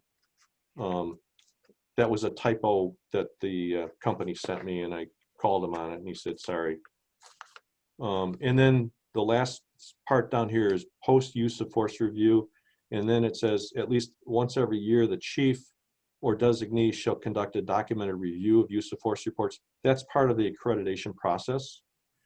And then the very last thing under K, the department will forward information related to the National Use of Force Data Collection Program. That's something that the state is now starting to track. And there's three points, there are my notes later, when you have to turn this into the state and you do this. We use a program called TRACS for all our tickets and accident crash investigations. And they also, through TRACS, which is a computer program, we have to do reporting on pursuits. And now there's another component of that, which is a use of force component, which goes through the State Department of Justice. And then that gets forwarded to the national FBI program, National Use of Force Data. So they're tracking all this use of force. So it's anytime you use force and there's death, there's anytime you use force and there's great bodily harm, and there's the third one is anytime you discharge your weapon, whether you kill someone or not, you have to report that too. So those 3 things, I'm going off the top of my head. Glenn, you're there, maybe you're familiar with it too, but those are the 3 things where you have to report those to the state. And they want you to, I saw something came out the other day. They actually said, they want you to report this monthly just so you get into the habit of doing it, but you don't have to do it until the end of the year. So you only have to do it at the end of the year, but you can start reporting it monthly just to get in the habit and just put zeros in if none of those things apply. Does that include race data? I don't know. I don't know if that's including race data or not. Could we check on that? I can check on it, but we've never turned this in to the state before because we've never had, it's never been required up until coming up in 2021. So I don't even know what the form looks like. Sarah Duman, who's here, our lieutenant, she is like our in-house tracks expert. I don't know if she's seen that form or not, but I know she does a lot of stuff with our crashes and other tracks entries. but it's something we could probably check on. Thank you. And the last thing, number 8 for the 8 can't wait, is require use of force continuum. And that's covered under the use of force policies 5.01, section 3A, and 5.01, section 3A4. Let me see, I have a little typo there. So it's basically, this is the defense and the department, we've adopted the defense and arrest tactics system, otherwise called DAT, through the state of Wisconsin. So officers have to be trained through this state per Wisconsin Training and Standards Bureau. And I don't know if you realize it, but Wisconsin is light years ahead of many other states in the US as far as training goes. When I was in Illinois, we had guys go through the academy, and then you'd never see them at any training because they didn't have to go to any training to be certified. In Wisconsin, to maintain you have to be certified to be a police officer in the state, and you have to have a minimum of 24 hours of training every year. And then of that, some has to be DAT related, some has to be firearm qualifications, and then every other year you have to have EVOC training, which is emergency vehicle operation for pursuits and things like that. So with, I hope you realize that, we have a pretty high standard in Wisconsin. So those are my 8 can't wait responses. Are there any questions?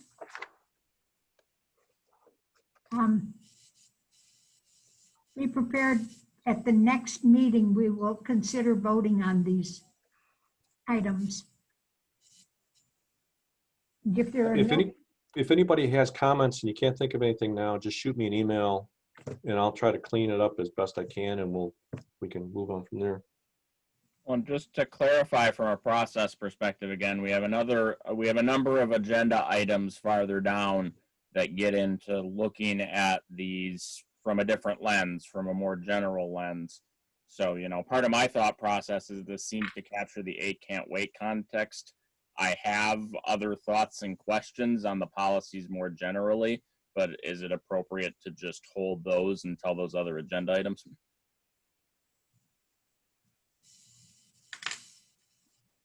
I defer to the chief on how he wants to handle the policies. Well, I think, Joe, it's a really good point, because there's things coming at us from all different directions. Mm-hmm. Yeah, it's definitely a moving target. We want to get better as quick as we can, even though we know that what we approve now or think is a good idea now, tomorrow, there might be a new concept that's better, and we'll be embracing that, or at least discussing it. So let me suggest that if there are things that we want to spend more time on further down the agenda, we don't have to vote on, if we vote on them, we don't have to vote on all of these if we think there's a conflict. That make sense? Yeah, it made sense to me with 8 can't wait in particular, since that is a specific component of what council passed. I understand the interest in doing something that's sort of well-bounded specific to that, even if we're having separate, broader conversations about the policies as a whole. When we get into the other thing, we'll take a look at it, and that's why I said maybe next month, because as the chief says, this is a moving target, and we want to get it right, but we don't want to do. He wants to get it done and get things made better sooner rather than later. So as we go through the other stuff, we'll see if there are parts that we want to leave out. Yeah, there's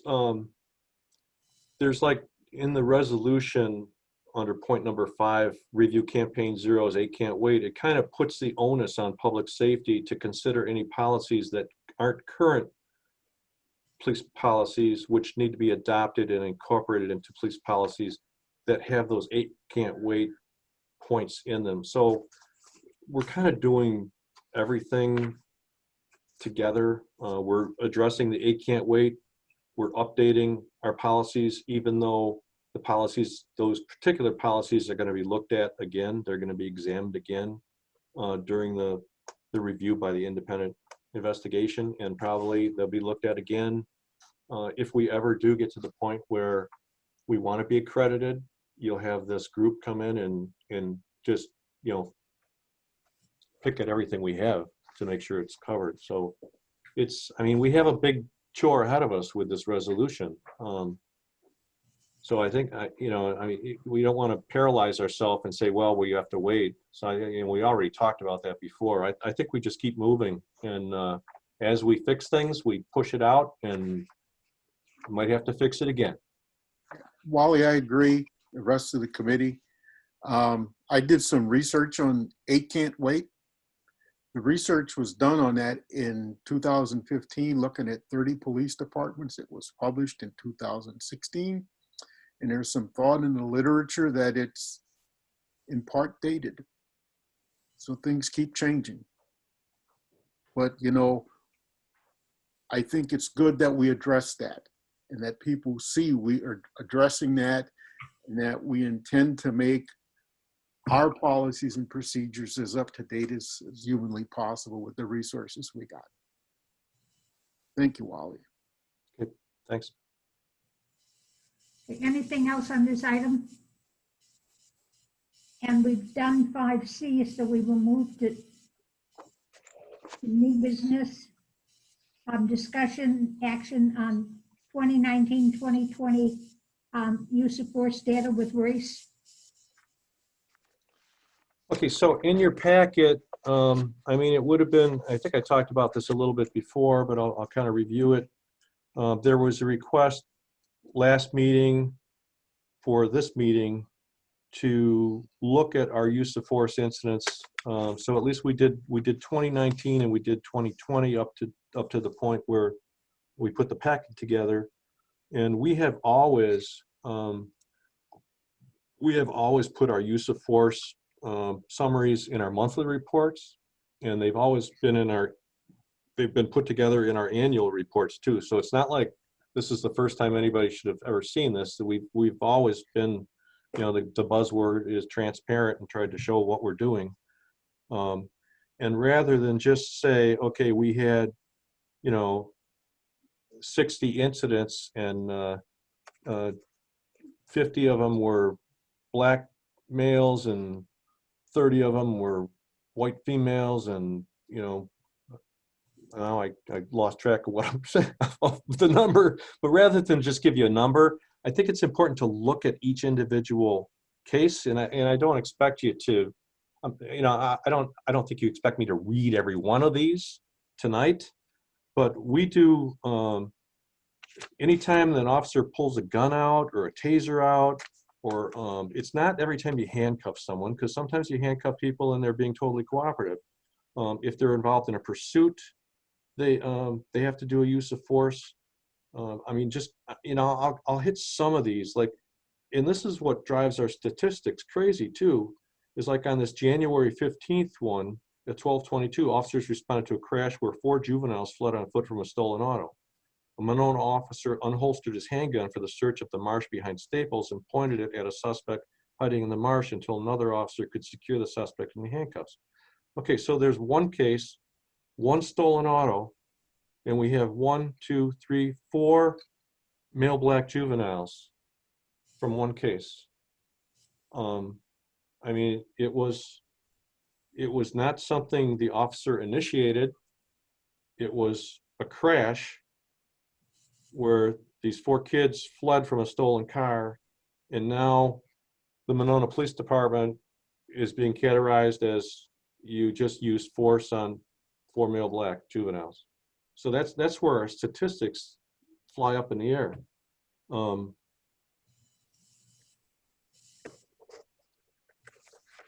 Wally, maybe one point of context I was thinking about more generally, just taking advantage of the fact you've been with the department as long as you have, just looking at the number or the types of calls or the types of people that you're confronting on these calls. kind of in the full 10 to 15 year trajectory, do you see differences between what we're seeing in these 19 and 20 reports and what you were seeing in the earlier years you were here? When I was hired, there was a consulting company, can't remember the guy's name, I think it was Hale and Associates, that did the assessment center. And I came out here for a couple days, and there was like five candidates that we had to go through this assessment center. And at the end of the 2 days, I'm driving home, and I had the biggest headache I've ever had in my life. I'm going, geez, what did I just go through? But I must have done okay, because the next day I got a call from the city administrator at the time, and he offered me the job. And I had reached the point where it was time. I was kind of burned out where I was. I was a deputy chief at a bigger department, contract negotiations, just constantly banging your head against the wall. So I said, sure. I mean, I'm game, you know. So I accepted the job, and I came up, and then I traveled back down to meet with my old chief. I had to turn some phones in or something like that. And the guy who did the assessment center was there. I know this is a long story, but I'm bringing it home. And he was there because they were doing an assessment for a promotion process. And he said, you know, Chief, you need to look at your theft numbers. Your theft numbers are just catastrophic compared to the rest of the state, you know, for a department your size. And it has always been, and it continues to be, one of our biggest categories is retail theft. Retail theft is our big crime. And so these are not self-initiated officer contacts. I mean, there's some with traffic, but most of the calls we get, most of the arrests we make are retail theft related. And it was, you know, once the Super Walmart went in, even if the Walmart wasn't there, it just has kind of moved things from like Kohl's and Shopko from Broadway up to 2151 Royal Avenue. And before the Walmart was there, there was a Kmart there, and there was a Century Foods up there. And both those places went out of business because of so much theft. And if you looked at our, you know, and I haven't done it in a couple of years, but, you know, our crime stats that are turned into the FBI, our UCR reports, when you compare us by population to the rest of the state of Wisconsin, we're like in the top 5 per capita for theft. We're in the top 5, and it's our location. We have the Beltline, we have the interstate, we're on the edge of Madison, you have industrial area, you have low income area. It's just, you know, when you know, and people, and as I said, you know, our residential population, we don't get a whole lot of calls in the neighborhoods, but our big area of crime is that Broadway corridor and the Beltline and that tip of Madison. It's like a mini Madison. So it really hasn't changed. I think back when the council voted to put the Super Walmart in there, and I think back on what Peter McKeever had projected back then. I don't know if Kathy, if you remember that, but he was totally opposed to it. And I've had other agencies. I had my agency in Northbrook call me because they wanted to put a Super Walmart in on the east side of Northbrook, Illinois, and I said, "Don't do it. Don't do it. It's just it's gonna just be a crime magnet for you." And that hasn't changed. So our numbers for theft really have not changed, and they seem like with drugs and other things going on, it's just that's a bad spot for us, and that's where we get most of our activity. So I'm sorry if I had that long answer, but there's a little bit of history there. No, I think that's helpful. Just kind of parsing it apart a little bit too. You know, the calls are the calls. Do you get the sense that the frequency of use of force reporting or the nature of the incidents is any different than it tended to be 10, 15 years ago? The location with Walmart, a lot of this stuff originates in Walmart. A lot of our problems. I mean, you know, we had that call on Arrowwood. Don't we have a lot more car theft Yeah. than we used to have? Yeah. There's a lot of activity over there. Wally? I think a lot of these use of force cases originate because we're going there to try to arrest somebody that committed a theft and they're being uncooperative, and then you have to use force on them. Wally, I looked at those reports and the breakdown between black and white. And for the 2 periods, about 1/3 of the calls involved people who were black. And a lot of those were not Monona residents. They were through here speeding or theft or something like that. And, you know, I'm sensitive to all of this, but it, you know, we've talked about this in public safety a lot, how much a problem Walmart is. So it's just interesting looking at some of those numbers.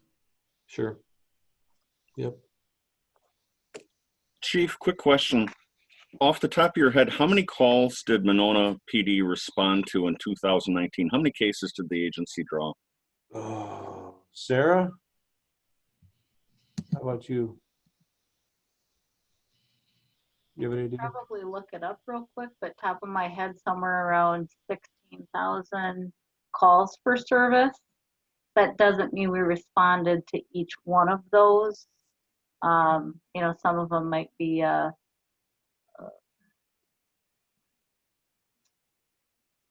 follow-up on a prior case or something like that, for instance. That's considered a call for service because the officer's time is being tracked on what they're doing. So I can't say exactly the number that we responded to, but I can say approximately 16,000 for the year. So this is hardly a detailed analysis that some people have contributed, which I really appreciate. But just gross figures, you've got 65 uses of force, if I counted right, which I may not have, in 2019, many of which don't actually involve physical use of force. Instead, you engage in a pursuit and then call it off. So the actual use of physical force is lower than 65. And using 65 divided by 16,000, you've got a 0.004 or 0.4% of your calls involved.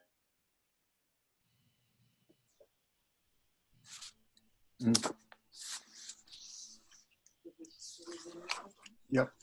Yeah, we lost Glenn. Glenn, you faded out there a little bit. Wally, I was looking at this county report from 2016.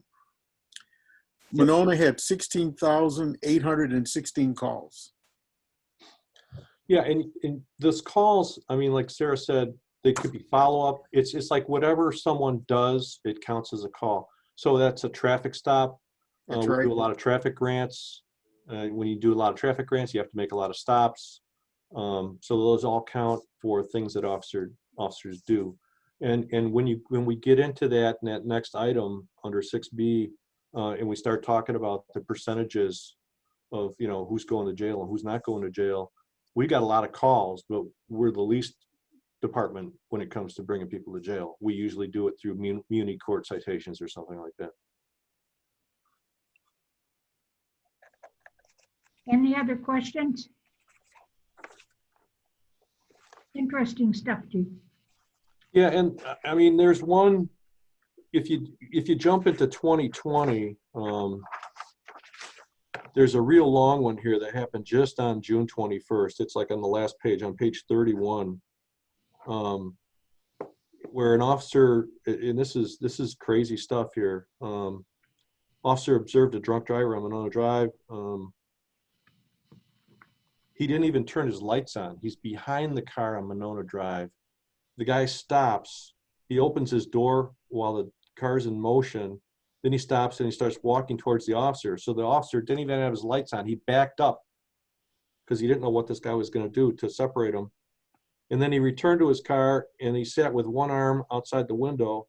The officer then turned on his lights and removed his handgun and had his at the low ready and started yelling commands to the guy because he had his hands inside the outside. He had one arm outside, one hand inside.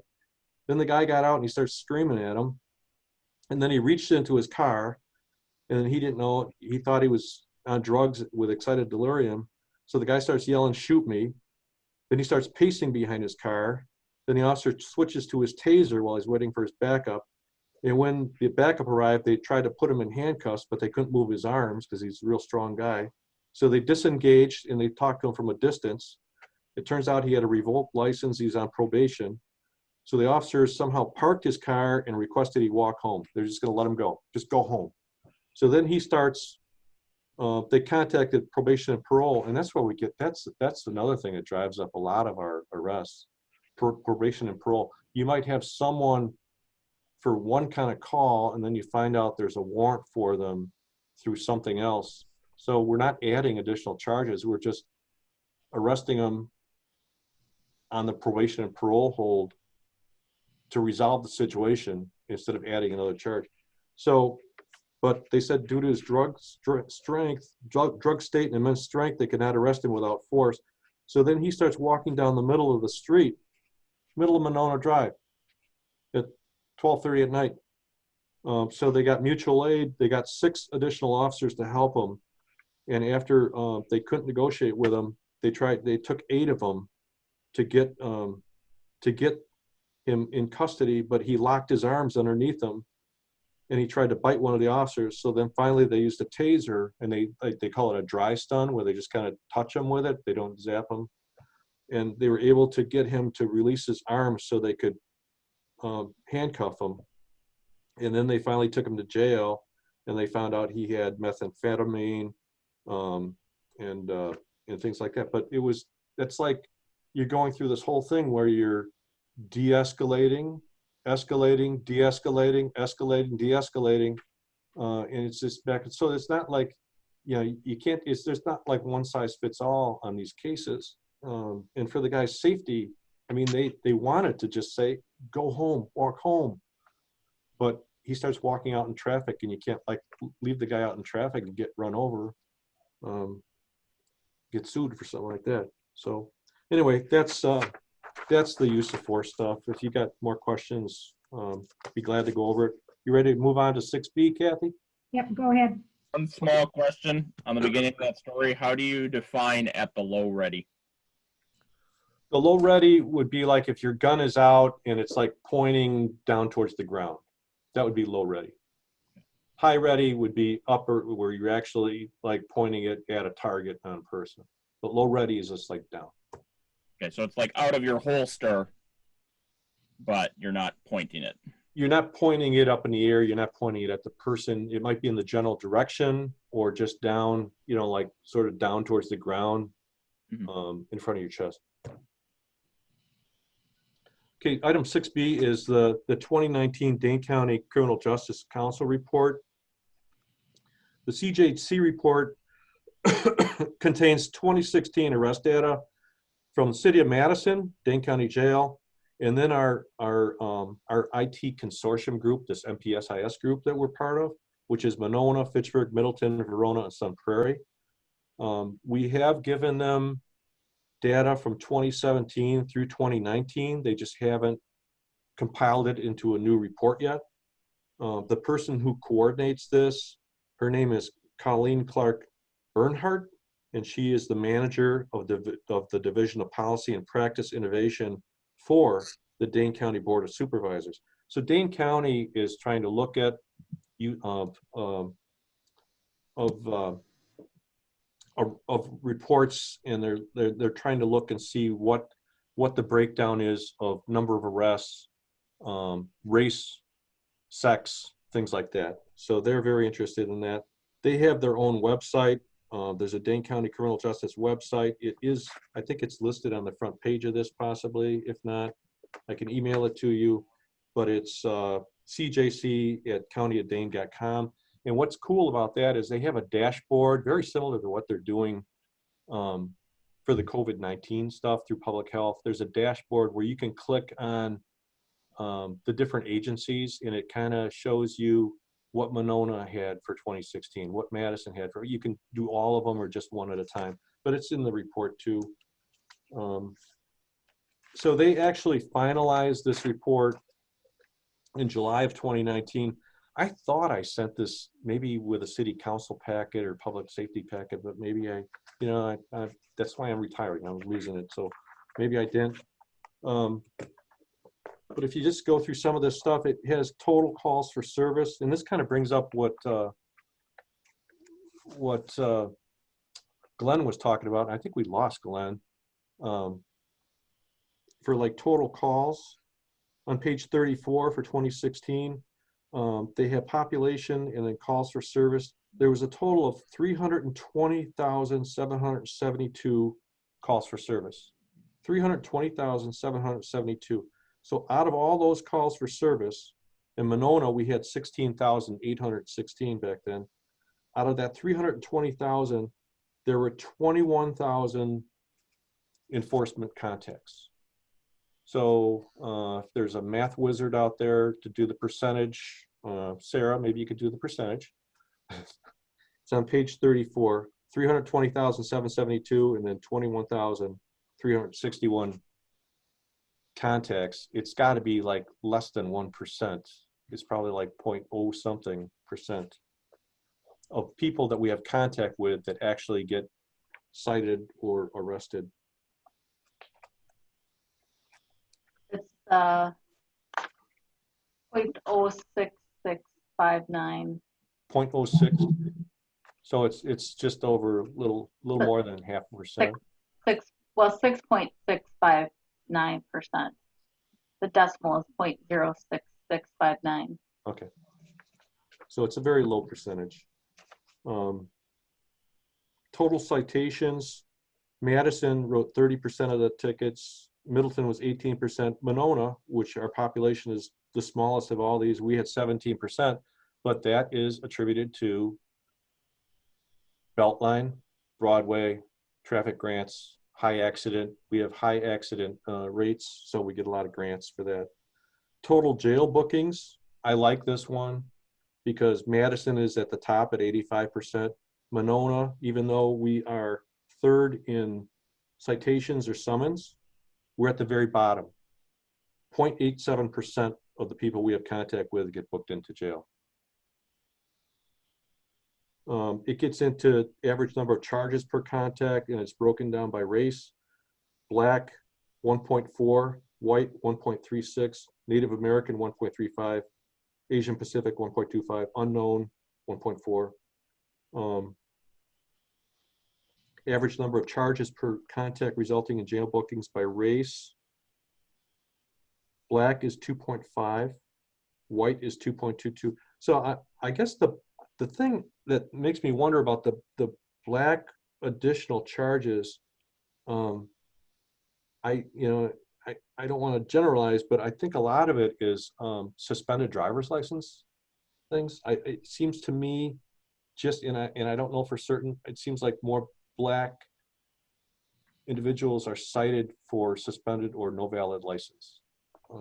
And I think that has a lot to, it has a lot to do with their socioeconomic status. And that's part of the big picture of not having the money maybe to go through driving school. I don't know, but it seems like there's a high percentage of that. So I mean, it goes into a big breakdown. I mean, we could go through every page, but I don't know if that's necessary unless folks have questions about this report. I'm guessing that there's going to be updates to this in the future when they get around to doing it. But it's one of the cooperative ventures that Monona has been involved with the other agencies. Any questions? Comments? Yeah, maybe just one comment. I had circled the calls for service where you can compare that to population. Larry was holding it up before. Looked real good in the Zoom screen. But going back a couple of years, a couple of us were on the committee, a couple of the newer folks weren't around. I remember one of the more striking things from a couple of years ago was comparing to all neighboring departments on calls for service, the ratio of calls for service to FTE. Where Monona was much higher. It comes through in those calls for service where Monona's got the lowest population, but it's getting up towards the middle on calls for service per capita. It's much higher, like you were saying before. And I know at the time, you know, it's easy for this committee to recommend more staffing. It's a lot harder for the alders to have to deal with that at council in terms of all the trade-offs within the city as a whole. So just from a resource perspective, you know, like you've been saying, I think it's something we've been thinking about for a while, is Monona is not only in a difficult position in terms of just available budget and tough economic times right now, but balancing that against that you do have so many more calls for service. It's all part of the story. Right, and that's how we were able to justify getting a 21st officer several years ago, because I think we were averaging, and this counts everybody, it counts even me. I mean, I might go on 6 calls for service in a year, but I'm part of the equation, and I think we were right around 800 per officer was our average. And then you compare us to a Madison with all their people, they were like around 300. And then our departments that are part of our group, like Middleton, Fitchburg, Sun Prairie, they were in the 4s, maybe 5s, but nobody was touching ours. We were like twice. And the reason being is that Madison gets a serious call, like a shots fired or a homicide or something like that, and they'll put 30 people on it for 8 hours. We would get, if we have a shots fired call, we have 2 people and they can spend maybe a couple hours picking up shell casings and do the report. Then they got to move on to the next call. So there's a lot more activity that our officers have to keep up with. They don't have the luxury of standing on a perimeter for 8-hour shift as part of 30 other people. So that's kind of why we have such a high level and the other departments, the bigger departments, don't. So, Chief, just a question and a comment. There was discussion during the public appearance section about alternatives to police to handle some of like the mental health cases. And I talked to Sarah Smith about, I'm not sure we have the need for a full-time mental health person in the city, nor do we have the money, but it seems to me that that's the kind of thing that the county could have that all of the surrounding communities could utilize. And I think she's talked about that, and I think that we need to push the county really hard to provide some resources for alternatives to officers to handle those kinds of calls. And I thought you had said that there was some availability of that. Am I wrong about that?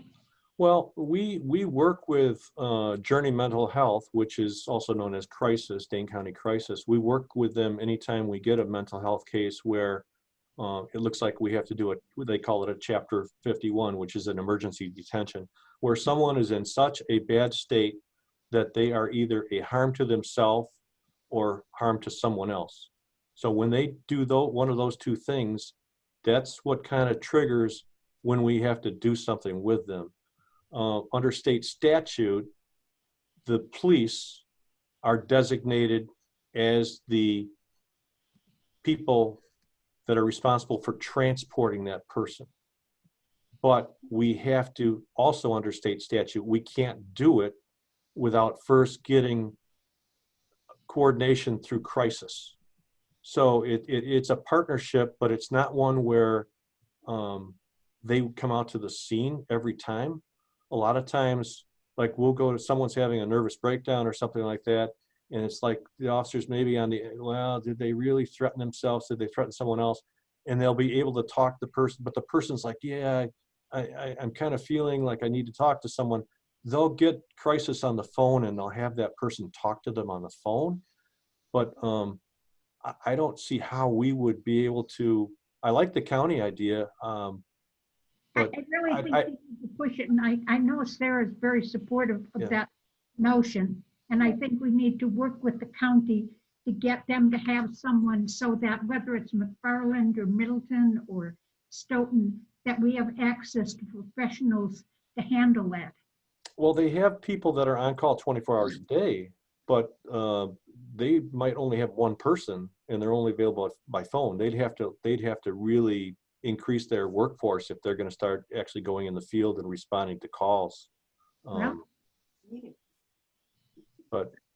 Kathy, come to pretty much the same conclusion that we are the smallest municipality in this metropolitan area. And this is a problem that affects all of the municipalities and the county. And I think there needs to be some sort of a unified approach to this. We ask police to do a lot of things that aren't really police work.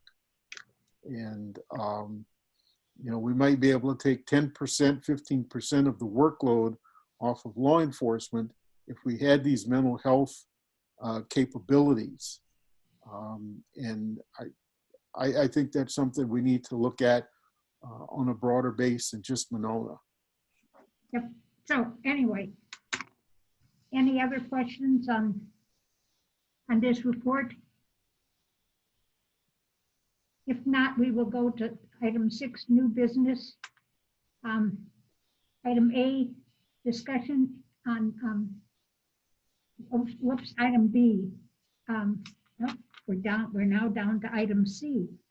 General Order 1.04 Code of Conduct. Okay, this starts on page 41. And this is our existing General Order 1.04, which is the Code of Conduct. And there's a copy of that attached. The only thing that's changed is on page 6.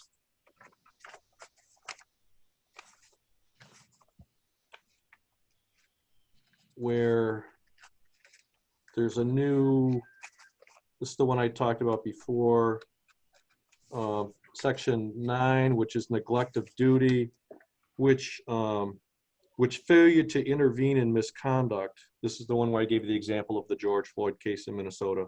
Improper use of force or violation of policy by another officer. Officers have a duty to intervene in gross misconduct, excessive force, or other forms of negligence, regardless of rank or status. So you can't just stand there and watch somebody grossly do something wrong. You must intervene. That was already covered in this same general order under number 44, which was called intervention, which is later on. It's on page 54 or page 13 or 54, whatever you want to call it, in that same section.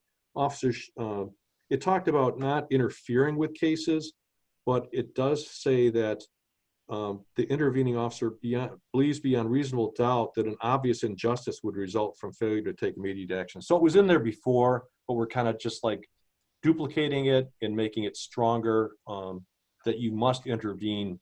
And that's one of the 8 can't wait points too. Any questions, comments? Next item, Chief. Next one. This is Connie.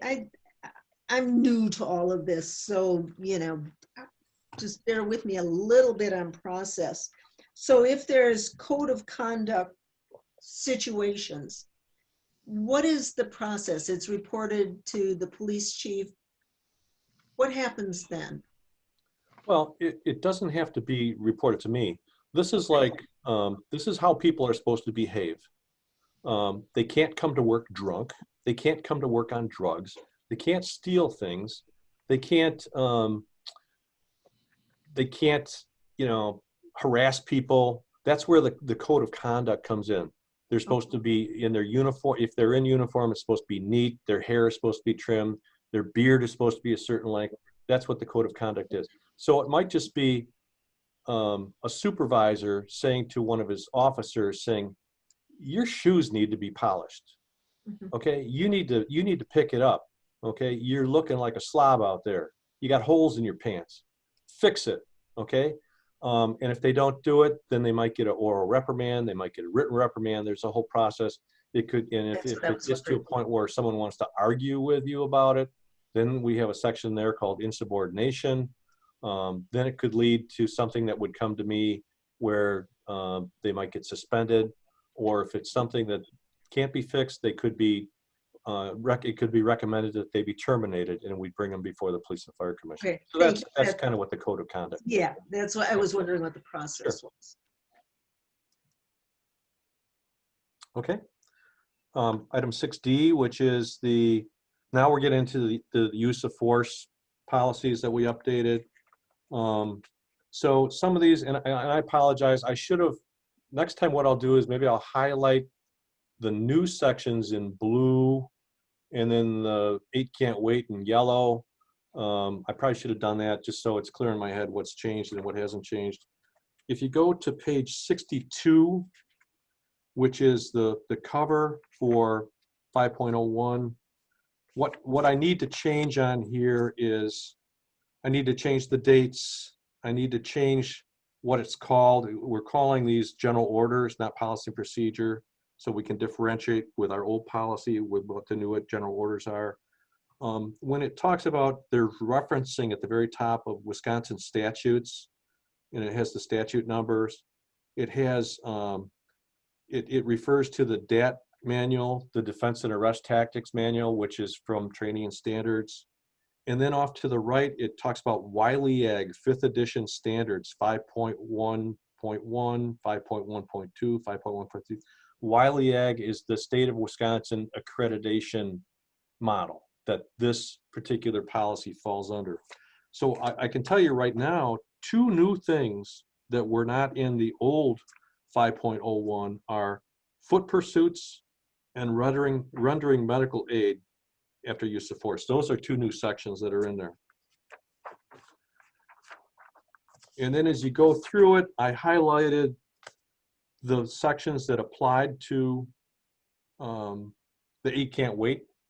So on page 64, otherwise page 3 of 13, and I know this for a fact, this one should be highlighted in blue because I changed it, and Glenn's not here.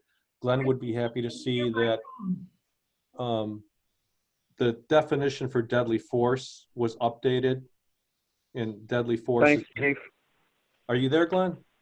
I managed to join by phone. My internet crashed. Oh, okay. I'll mute myself now, but thank you. Okay, thank you for being there. I just saw the number. I didn't know if you're still there. So deadly force, the definition was updated to the intentional use of a firearm or other instrument, the use of which would result in a high probability of death or great bodily harm. So that was updated. And then the points that covered 8 can't wait are in here. Page 4, 8 can't wait numbers 2 and 8, 8 can't wait number 3. Page 5 has 8 can't wait number 6, not shooting at a moving vehicle. Page 7 has 8 can't wait number 5, and this is the one where we talked about intervention. If an officer witnesses another officer using force in excess of that permitted, then it's covered not just in the code of conduct, but it's also covered in the use of force policy.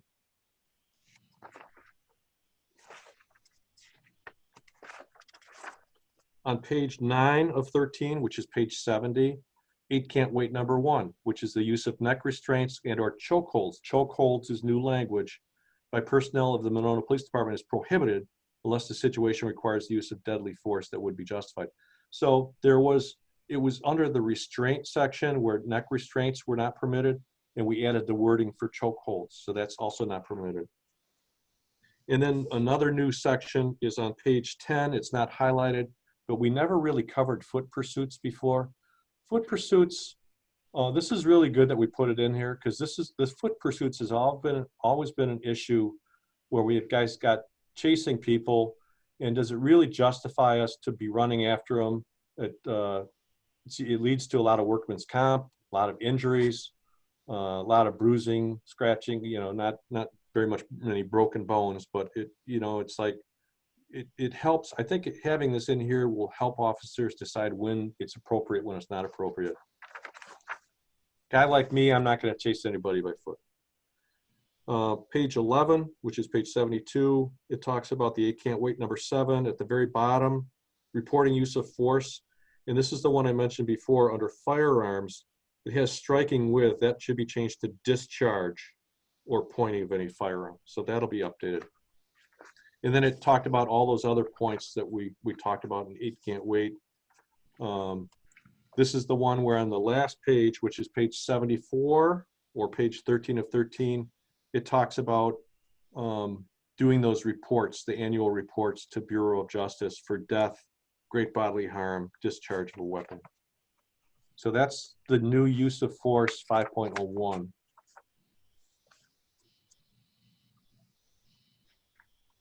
So Wally, you had mentioned there was some interesting language to you in the legal action memo, and I know a lot of that had to do with 5.01. Are there examples of things that jumped out to you there that would be to you worth considering? You know, I'd have to probably look through them both again. I think Mary is still here. I see MCD on there. So if Mary wants to take those and work her magic on them with the new 5.01, with the understanding that the new 5.01, even if we pass it, might be a newer 5.01 come October or November. But if there's language that we can put in there to make it clearer or better, I mean, I have it on my desk. I can't think of, you know, examples right now, and I don't want to start reading it with all you guys sitting here because this meeting is going on, but I want to respect your time too. But I'd be glad to look at it before the next meeting and see if there's some things we could tweak on it too. Maybe you and Mary could talk.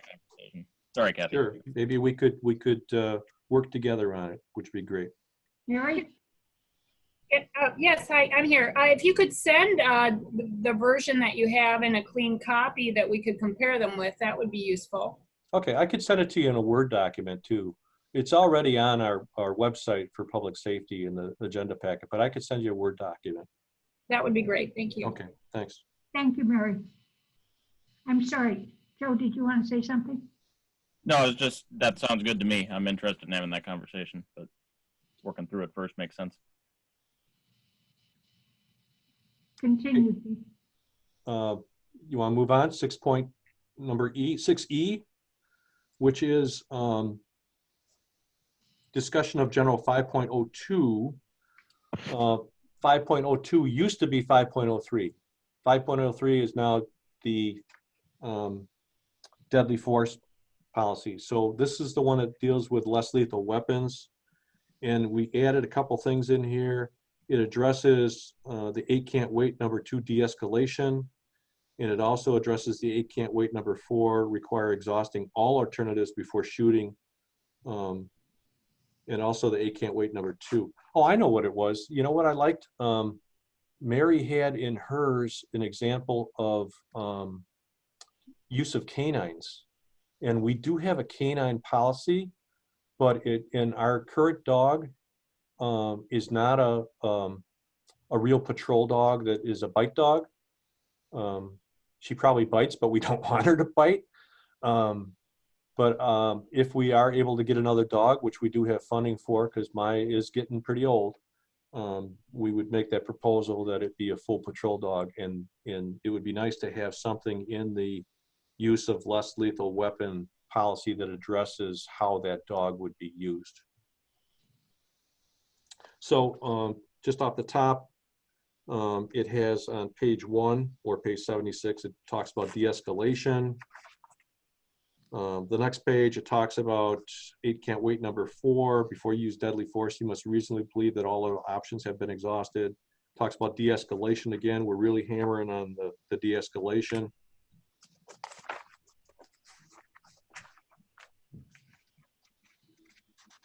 I know there's issues in the news.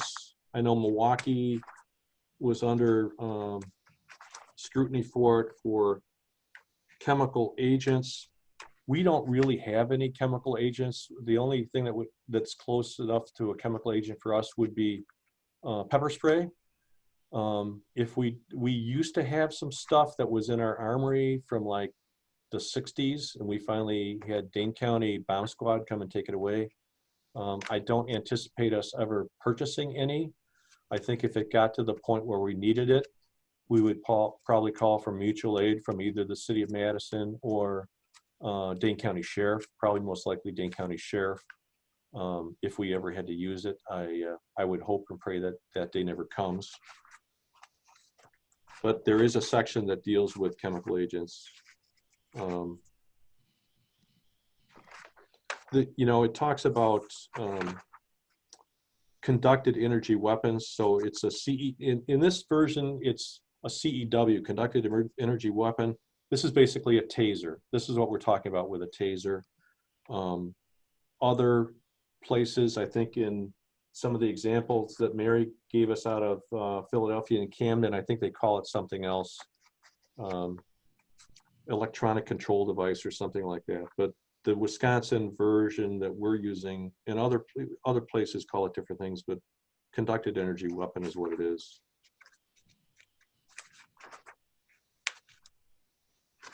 Okay, so that is that section for less lethal weapons. Oh, the other thing was, I know Madison was under scrutiny because they wanted to put 40mm launchers in all their squad cars. That's a device that they use to deploy tear gas, but they also use it for less lethal rounds. We have a rifle and we have a shotgun in each one of our marked squad cars. And we had replaced all our shotguns several years ago with all less lethal shotguns. They're still 12 gauge shotguns, but they're orange stocks and orange forearm grips. And the only ammunition that we allow people to shoot in those are less lethal beanbag rounds. The guns are kept unloaded, and the beanbag rounds are actually held in a holder on the top of the shotgun, where the officer, when he's loading it, has to pull it out, look at it, and then insert it into the gun. So it's not something you can use real fast.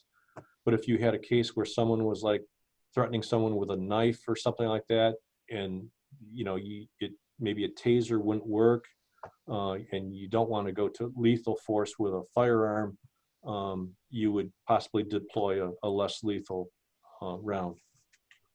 We mentioned 40mm in the policy, but we currently do not have any 40mm devices. When we had our incident several years ago on Tecumseh that ended up with a house burning down, they tried using less lethal shotgun on the guy when he was in the garage.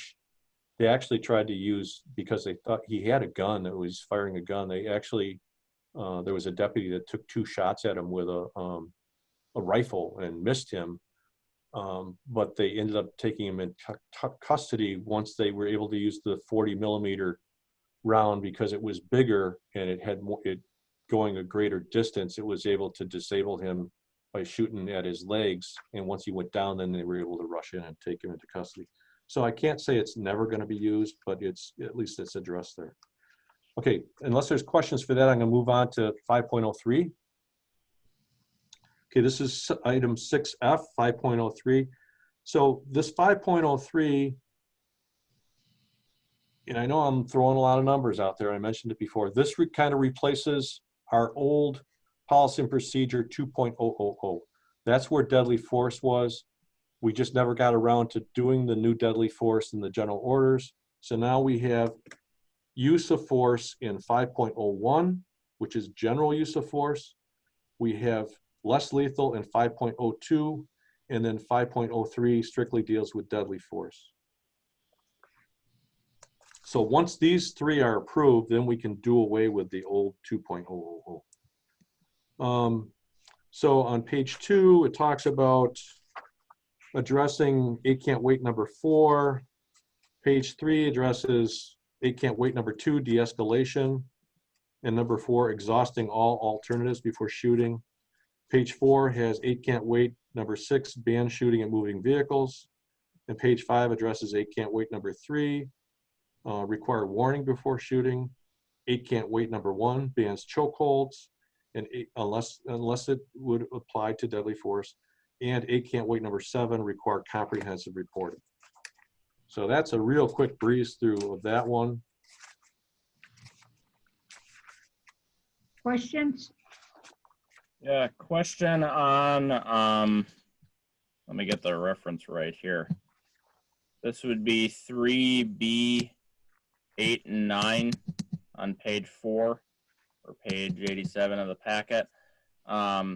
Under where you've got the motor vehicle stuff highlighted, it talks about an officer may draw his or her firearm with reasonable grounds. The officer need not be under attack, but only be reasonably apprehensive that the situation may lead to circumstances outlined above. That's obviously much broader than the actual use of force.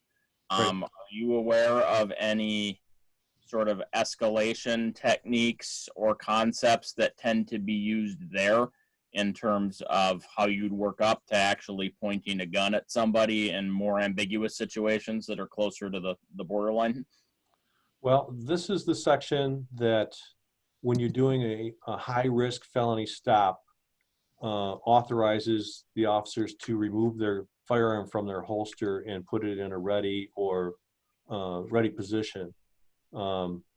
This is the technique that was used at the Arrowhead call when the officers went inside, because in their mind they were responding to a potential burglary, and you know, if it's they didn't know what to. You always plan for the worst and hope for the best.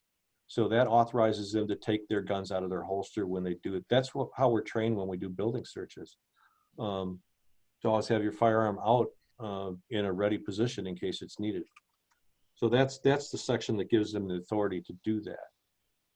Now, I think my concern is I certainly understand the perspective of planning for the worst, but that can get you into difficult situations when the actual situation isn't that close to the worst.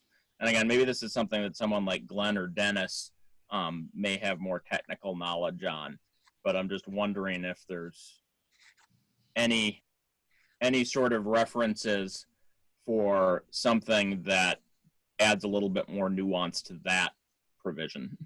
Well, looking back at the Arrowhead call, maybe at the end of the day, when the report is written, we just turn around, get in our cars and leave, and we don't even go into the house because it's too dangerous for the officer to go in there if he can't have his firearm accessible to him.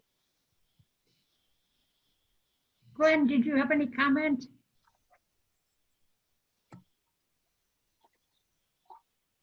This is Glenn. I would say that the language use in this policy is pretty similar across the state. The trick is that it's really difficult or impossible to craft in black and white every possible circumstance and every possible situation that officers will face to try to micromanage to the level of when you're authorized to draw your weapon, when you're not. And so this term that, you know, officers may reasonably be expected to face, you know, a danger that would require use of a weapon is, or something along those lines is very common. Probably, I have to look at it, but probably including the firearms manual that I helped craft. If there was a way to provide guidance for every possible situation, that might be something that leaders would be anxious to do for any number of reasons, and it's just really difficult. I think it's important to point out, though, I think there could be some potential confusion here. The fact that you draw your weapon doesn't mean that you're automatically pointing it at a suspect. I can take my weapon out of a holster and still keep it pointed in a direction that is not necessarily at the suspect. It might be near the suspect, it might be in the general direction of the suspect, but it's not at the suspect because of any number of factors, like you don't want to, you know, have an inadvertent discharge of your firearm and shoot somebody who shouldn't be shot, right? So the short version of this is I think the language there is very common and frankly very appropriate. That's where your street supervision and your review of reports comes in to make sure that officers are drawing weapons at reasonable times as delineated by policy and their supervisors in the department. I think a lot of people who are not familiar with firearms are probably more uncomfortable with this kind of language of a firearm coming out of a holster.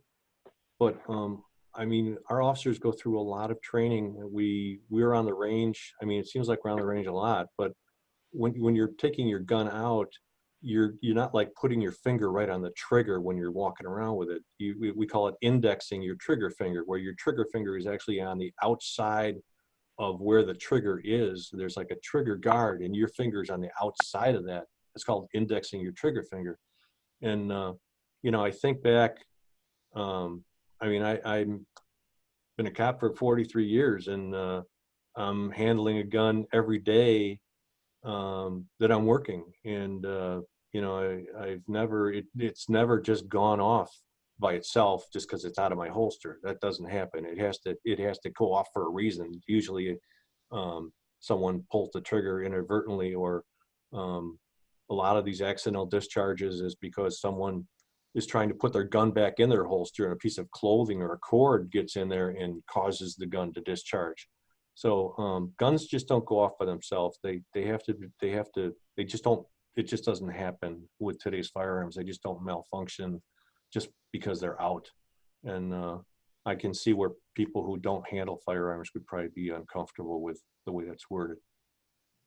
Well, and I think, so a couple of things to note. One is I certainly would never want the police to not have access to their firearms. You know, I think I'm coming from, you know, the Arrowhead situation could be referenced here, but, you know, I'm aware, I've known other people who have had other experiences of, I think, the simple experience of having the gun pointed at you. You know, if you're in that situation, you're not necessarily paying attention to whether the officer is indexing or not. And there will be cases in which simple misunderstandings where the officer is reasonably apprehensive can become a very difficult experience for whoever is having the gun pointed at them. So that, you know, that's, I think, the nub of my question is there could be some community relations value to finding a way to shave off the most ambiguous 5% of those situations where the gun is actually pointed, even if the officer is reasonably apprehensive. And if there's a framework to think through how to do that, that'd be great. But again, I'm not a technical expert, so I don't know where to start necessarily on. Yeah, and I remember when I first got to Monona, I'd be reading a report and I'm going, why is this officer pulling this gun on this person? I mean, if you're stopping a drunk driver, the drunk is not going to know that a gun is pointing at him. What good is, you know, is it a fear factor or what? And you know, that's why when someone does point a gun at someone, they have to do a use of force report, and it gets reviewed by supervisors to make sure that they're not doing it when they shouldn't be doing it, because it's not called for. But you know, if you're in a high risk situation where it's you know, you have a stolen auto, and the stolen auto was involved potentially with a shots fired call, and now you have people you're trying to get out of the car, that definitely justifies having your firearm out. So it's a balance. I think, again, it's something I'm concerned with. I think, you know, I've asked the questions I want to ask. I'd certainly be interested in more conversations, but I think the first question is, you know, how you would have that conversation in a way that's constructive for both sides. Mm-hmm. Well, is it once the gun down, can you hear me? Yeah, I think we can hear you now. Can you hear me? Yep. Yeah. Okay. What's the difference between pointing your gun down in terms of reaction time and pointing it at someone? Well, they call it the low ready, and it's part of, you know, it's just out of your holster and it's down, and then if it's needed, then it would come up. Maybe a gun would be pointed at someone because they have a weapon in their hand or something like that, and they're coming towards you. Then you might bring your gun up on them. You know, there used to be, and they called it the 21-foot rule. If someone had a knife and they were within 21 feet, you're going to get cut, even if you have your gun pointed at them. Their momentum is going to take you to you, and it's going to cut you. Now, there's been some argument back and forth whether that's still in play today, but if it's a definite threat, it would cause you to raise your gun up. Say if the person had a gun in their waistband or a gun in their hand or something like that. So in this particular case, would having a gun at low ready be sufficient? Yeah, I mean, it depends. I mean, in what particular case are you talking about? Well, I think maybe my question from a policy perspective is, does it make sense to think through a step-by-step procedure of saying you should go to low ready until you're more absolutely certain of the gravity of the situation? Well, I think that's taught on the range when they're doing their qualifications. A lot of times, you know, there's different scenarios you go through, and the instructors would say, okay, I want you to start at the low ready. I want you to start with your weak hand instead of your strong hand. You're going to start with your holster. You know, it might be that the target faces, you get a threat. At that point, the officers, and it depends on, each scenario is different. They could pull their weapon, they could fight, you know, they have instructions to fire, shoot 2 shots, and then put the gun in the low ready as the target faces on edge again. And then when it comes back, fire 2 more shots, and they'll have an area of the target and a distance where they're supposed to be at. So it's like ingrained in them. You know, if it depends on what threat you're facing. If you're just, you know, doing a building search for a potential burglary, you know, you're going to have probably your weapon at your low ready, but you know, I can't say 100% certain people are going to do that, because they're trying to handle a flashlight in the dark too at the same time. So they're pointing a flashlight with their weapon maybe trained on the area that the light's on. I don't think there's a clean, you know, 100% you do this or you do that. It's kind of, you know, instinctive as to, you know, you have to be intuitive of what kind of threat you're facing at the time as when you come up on target or not.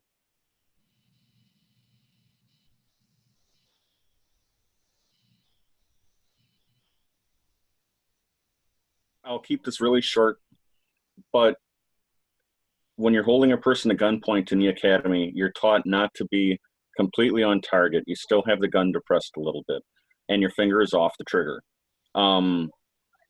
And that's similar to the low ready, and there's an extensive training that the chief is alluding to here on how to properly confront the suspect who you might possibly need to shoot without escalating the situation further than necessary, because all of the considerations of pointing weapons at people is something that all departments should be keeping in mind as well. So, but actually being pointed in on a subject would be a very final step in very high risk situations. How much is a subject who's not expert in guns going to perceive a difference between being pointed in and being pointed off center and indexed? I'm not sure I would see a big difference if someone was pointing a gun straight in at me or just really close to me. So I think that's a fair question.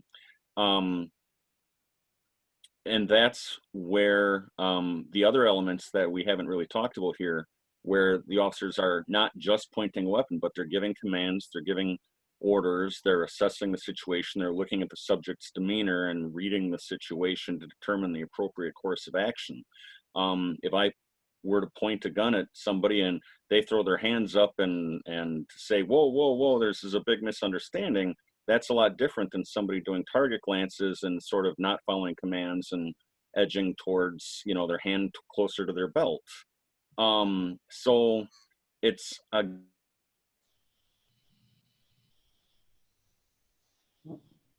Yep. Internet crash again. Yep. It's always when he's right about to make an important point too. Well, a lot of times it's internet Wi-Fi. If you're not like, if you're using off Wi-Fi and you're too far away, sometimes it breaks up too. But, you know, just to go back to instruction, officers just don't go to the range and say, hey, I'm going to shoot some targets. They have to have their certified instructors through the state of Wisconsin that they have to maintain their training level so that they're covering all these points that Glenn is kind of referring to, that is set by training standards. They have to meet those standards. They have to constantly go for recertification through the state. When their training is up, I have to write a letter saying it, yes, this person has instructed. I've seen him instruct. He's a good instructor. He should continue to be an instructor. and they also have to attend so many classes, you know, every other year or so to maintain that instructor status. So it's not like people are just being cowboys and saying, hey, let's, you know, shoot some cans over here. They actually go through a process where there's certain things they train on, and you know, target acquisition and accuracy and safety are all part of that. Yeah, and I trust that. I think my concern is pretty centered on the community relations aspect of it. Sure.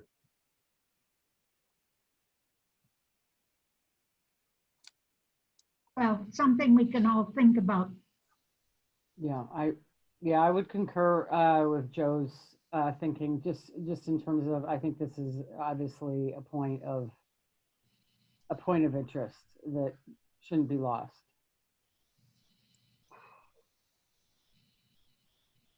Okay, well, we could have more conversations. I'm not going to argue, but a lot of cops get killed every year when people ambush them, or they lose a fight and they lose their gun, and next thing you know, they're dead. I think we're up to about, I don't know how many. It's probably in the 80s or 90s of police officers that have died so far this year, but that's another discussion for another day. But That's a fair point, and a lot of people have bad experiences with cops that happen in this vein too. So if we can find the win-win of avoiding both, that would be the best. sure. Yep. Ready to move on, Kathy? Yep. Item 6G, which is discussion of SOP 2020-1 stop sticks.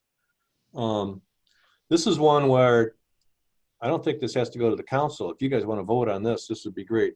We procured stop sticks at the beginning of the year, and I've held off issuing them until we could get a good procedure in place. So basically, Stop Stick puts out a PowerPoint, and they also put out an instructor manual from the manufacturer. So one of the biggest holdups I had with this, and let me just explain what a stop stick is. It's we're getting, I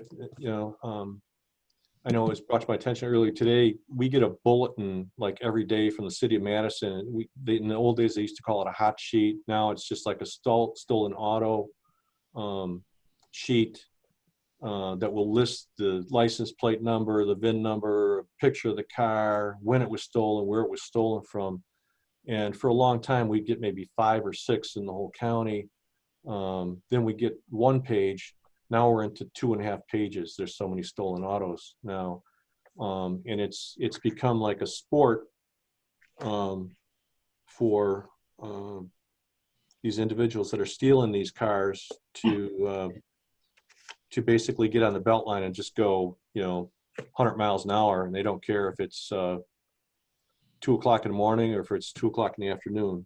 So what the stop sticks do, as opposed to getting involved in an actual pursuit chasing the cars where it could be dangerous, when it's safe to do so, the stop stick, it's probably maybe 3 sections that are 9 feet long, attached to a rope.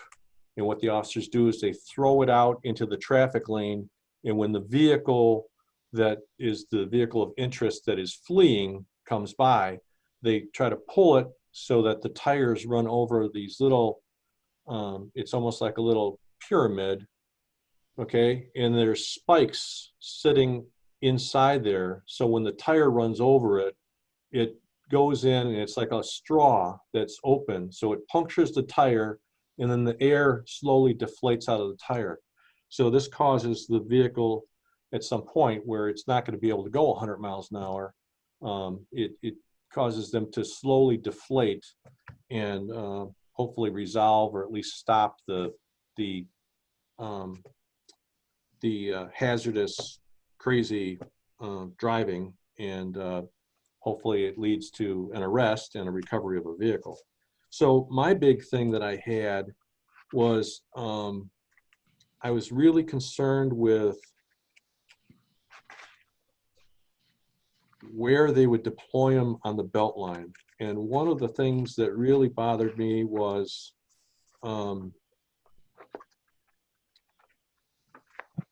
having a safe area for them to deploy. So there's all kinds of restrictions on when they can use them, how they report it, where they can deploy them.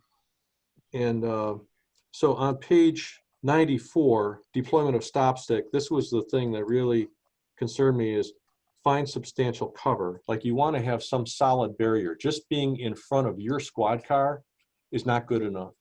And I know the way they would deploy these on the belt line is they would be on the other side of the Jersey barrier, and they're going to be throwing them out there for the cars coming towards them. They're pretty safe with the concrete, but where they're not safe is other vehicles coming up behind them.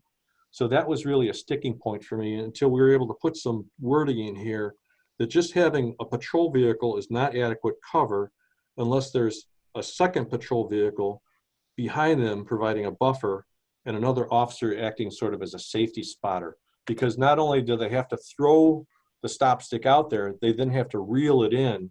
And the concern I had was, like, if they're reeling it in and they get too carried away, there could be someone coming up behind them at 100 miles an hour unless there was a second officer. So they can use it like on, a good spot would be like on Monona Drive, behind some of those walls, on the belt line where you actually have some metal ramps. But the going the other way on the belt line, which is probably going to be the most frequent use of these stop sticks, was really a safety concern for me. So, I mean, it has all kinds of restrictions on, you can't do it if it's heavy traffic, highly populated with pedestrians, road construction, steep embankments, curbs. You can't deploy it on like a motorcycle or anything less than 4 wheels. So this is the stop stick SOP. You want to make sure you pull it back before the pursuing vehicles run over it. You want to make sure you use it on the proper vehicle.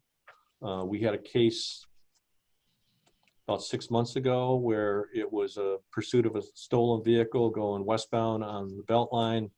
Our officer radioed ahead saying, hey, it's the only car in front of me, and the town of Madison deployed a stop stick, and he deployed a stop stick on a car that wasn't part of the pursuit, and it ended up with a claim against the city. It was actually against the town because we never really asked them to do it. They kind of did it on their own. So they have to be careful when it comes to that. So unless there's questions about stop sticks, it's a great tool. And with all the stolen autos we're getting now, we are like the only agency in Dane County that's not deploying them. Ideally, you want to deploy them so they do not come into our city and drive recklessly down our streets. But with the belt line, it's like 2-3 times a night where these cars are just flying around there. So.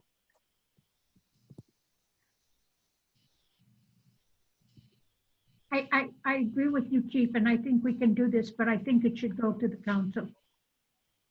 Okay, well, if this one, I have nothing to add on it. I would request that you do a motion and I can move this on to city council because there's nothing else I can do to this.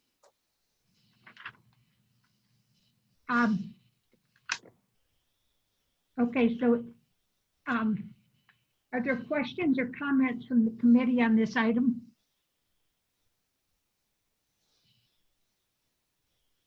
Anybody wish to make a motion to pass this on to the council? So moved. Is there a second? Second.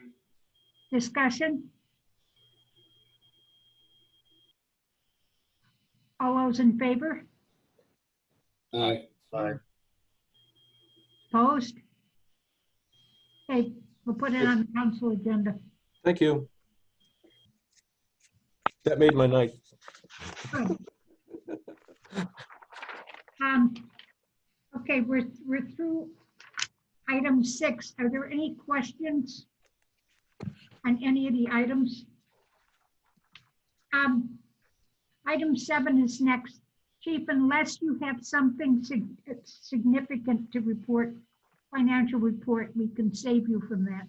I think I sent out in the packet and through the end of June, it looks like all the budgets are at least, we're supposed to be 50% and we're right on there. So everything looks good. That's good, okay. Item 8, future agenda items. So for the next meeting, we will go through these things and consider a vote on them. Is there anything that anyone wants the chief to provide relative to information about these or any other future items? Is there anything that we are not including in the agenda that you want us to discuss at the next meeting? The data, the format of what's sent in, we talked about that, on whether there's any race information. And I think Sarah was going to check on that. Okay, I have a report from our MPSIS group, which is Fitchburg, Sun Prairie, Middleton, Monona, Verona, that I can provide next time, that does have a breakdown of sex and race for arrests. It has needed some fine tuning because the way it was entered goes through our CAD. So if it's not caught from the beginning as to origin, it was putting a lot of the citations and arrests on the onus of the officer when actually they were there based on a complaint by someone, like a retail theft. So, I mean, they just don't go to Walmart on their own and say, hey, I'm going to arrest somebody for a warrant or retail theft. It's usually based on a call there. So we're trying to fine tune that. I mean, it's still going to show that, you know, based on our population, which is like 1-point-something% Black, we're still going to be like 48% arrests of Black people. It's still going to show that. But what I'd like to clear up is how we're getting there. I was looking at that other form that you were going to be submitting starting next year, and if it had any specific information. Oh, sure. Yeah, that was the one that goes to the FBI for use of force. Right. That would be And I'm deadly just force. curious. Yeah, we could look into that, but I'm saying that there is another one that will be interesting to look at and discuss, that has, it kind of shows arrest data with our group that we're all kind of struggling with. Sure. But I think it's That's time. It needs to come out, and we need to just make sure it's right, because I hate to put out something that has bad data and you get wrong impression out of it. I understand. Okay, anything else? Well, I was thinking, if we're on the topic, we should probably talk about traffic grants for the future, because traffic grants lead to tickets, which lead to more people getting arrested. The other thing we're going to have to talk about is the 2021 operations budget for both police, fire, dispatch, and EMS. They want those turned into city in September, so we're going to probably just get one crack on it at the end of August. And then if there's some additional policies and general orders I can come out with, because I know you guys are very interested in these. There's at least 11 that are mandated by the state, and some of them have to do with the mental health cases, Chapter 51s. So I'm going to look through the samples and see what other ones we can get in the hopper. Hopefully they won't be as controversial as the use of force ones too. Okay. Anything else from anyone on the agenda? Well, since we are going to be talking about the budget, I will follow up with those people that made appearances tonight, and see how further we could flush out their thinking, and whether or not it would make sense around the idea of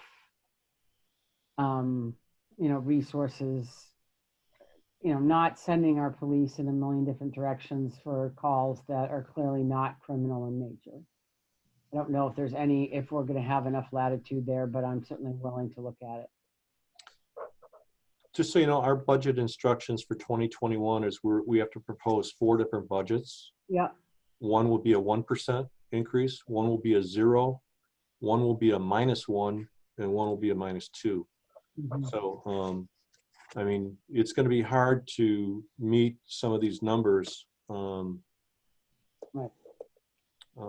So, I mean, and if you start looking at, it's going to come down to cutting personnel at some point if you are going to increase it by 20% or move 20%. Yep. So Yep. those are all choices that people have to make. Got it. So what are you proposing to do, Nancy?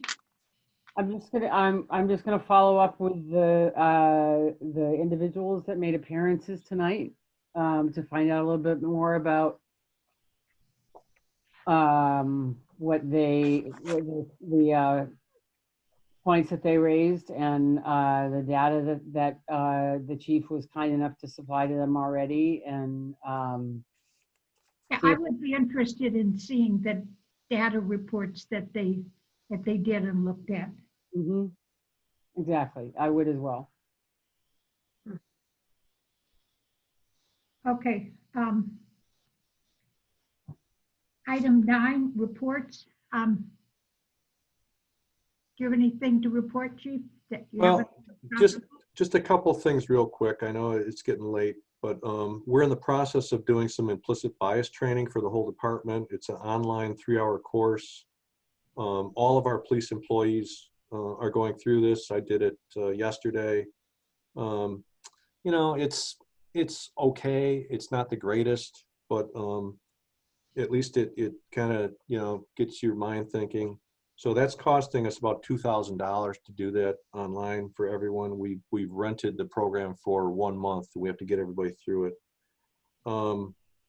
We had put out a couple press releases for shots fired. We had one on Falcon Circle, another one just the other day on Dean. I think we have a pretty good lead on who did the one on Dean. I looked up, Nancy, that call you were talking about from Monona Drive, and there was actually a gun stolen in that burglary. Was there? We did have a burglary over the weekend at an apartment on Monona Drive that we're investigating that. There's just, and we had the other attempt burglary that we put a press release on where some guys tried to go into a house and the guy's dog scared him off. But things are starting to, with the COVID stuff, things slowed down and now people are taking it serious. So they're going out and we're just trying to maintain order as best we can. So. Thank you. Joe, do you have anything to report? I just following up on Chief Eckloff's notes about the fire chief hiring. We're looking at scheduling something for the week of August 3rd for the first step in the review process on that. Okay. Do we have any other reports that I've missed? If not, we can move to item 10. The next meeting is on August 26th.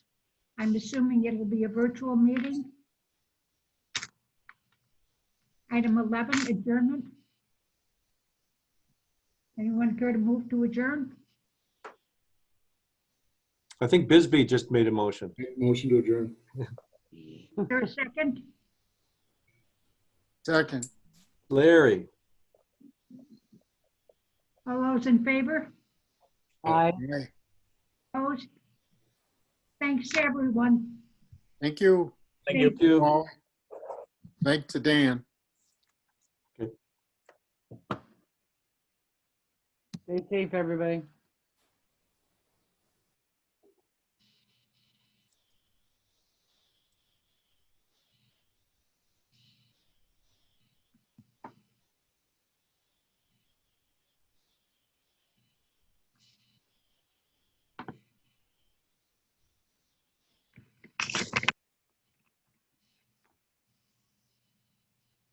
Whoever said 9 o'clock was pretty good with their timing.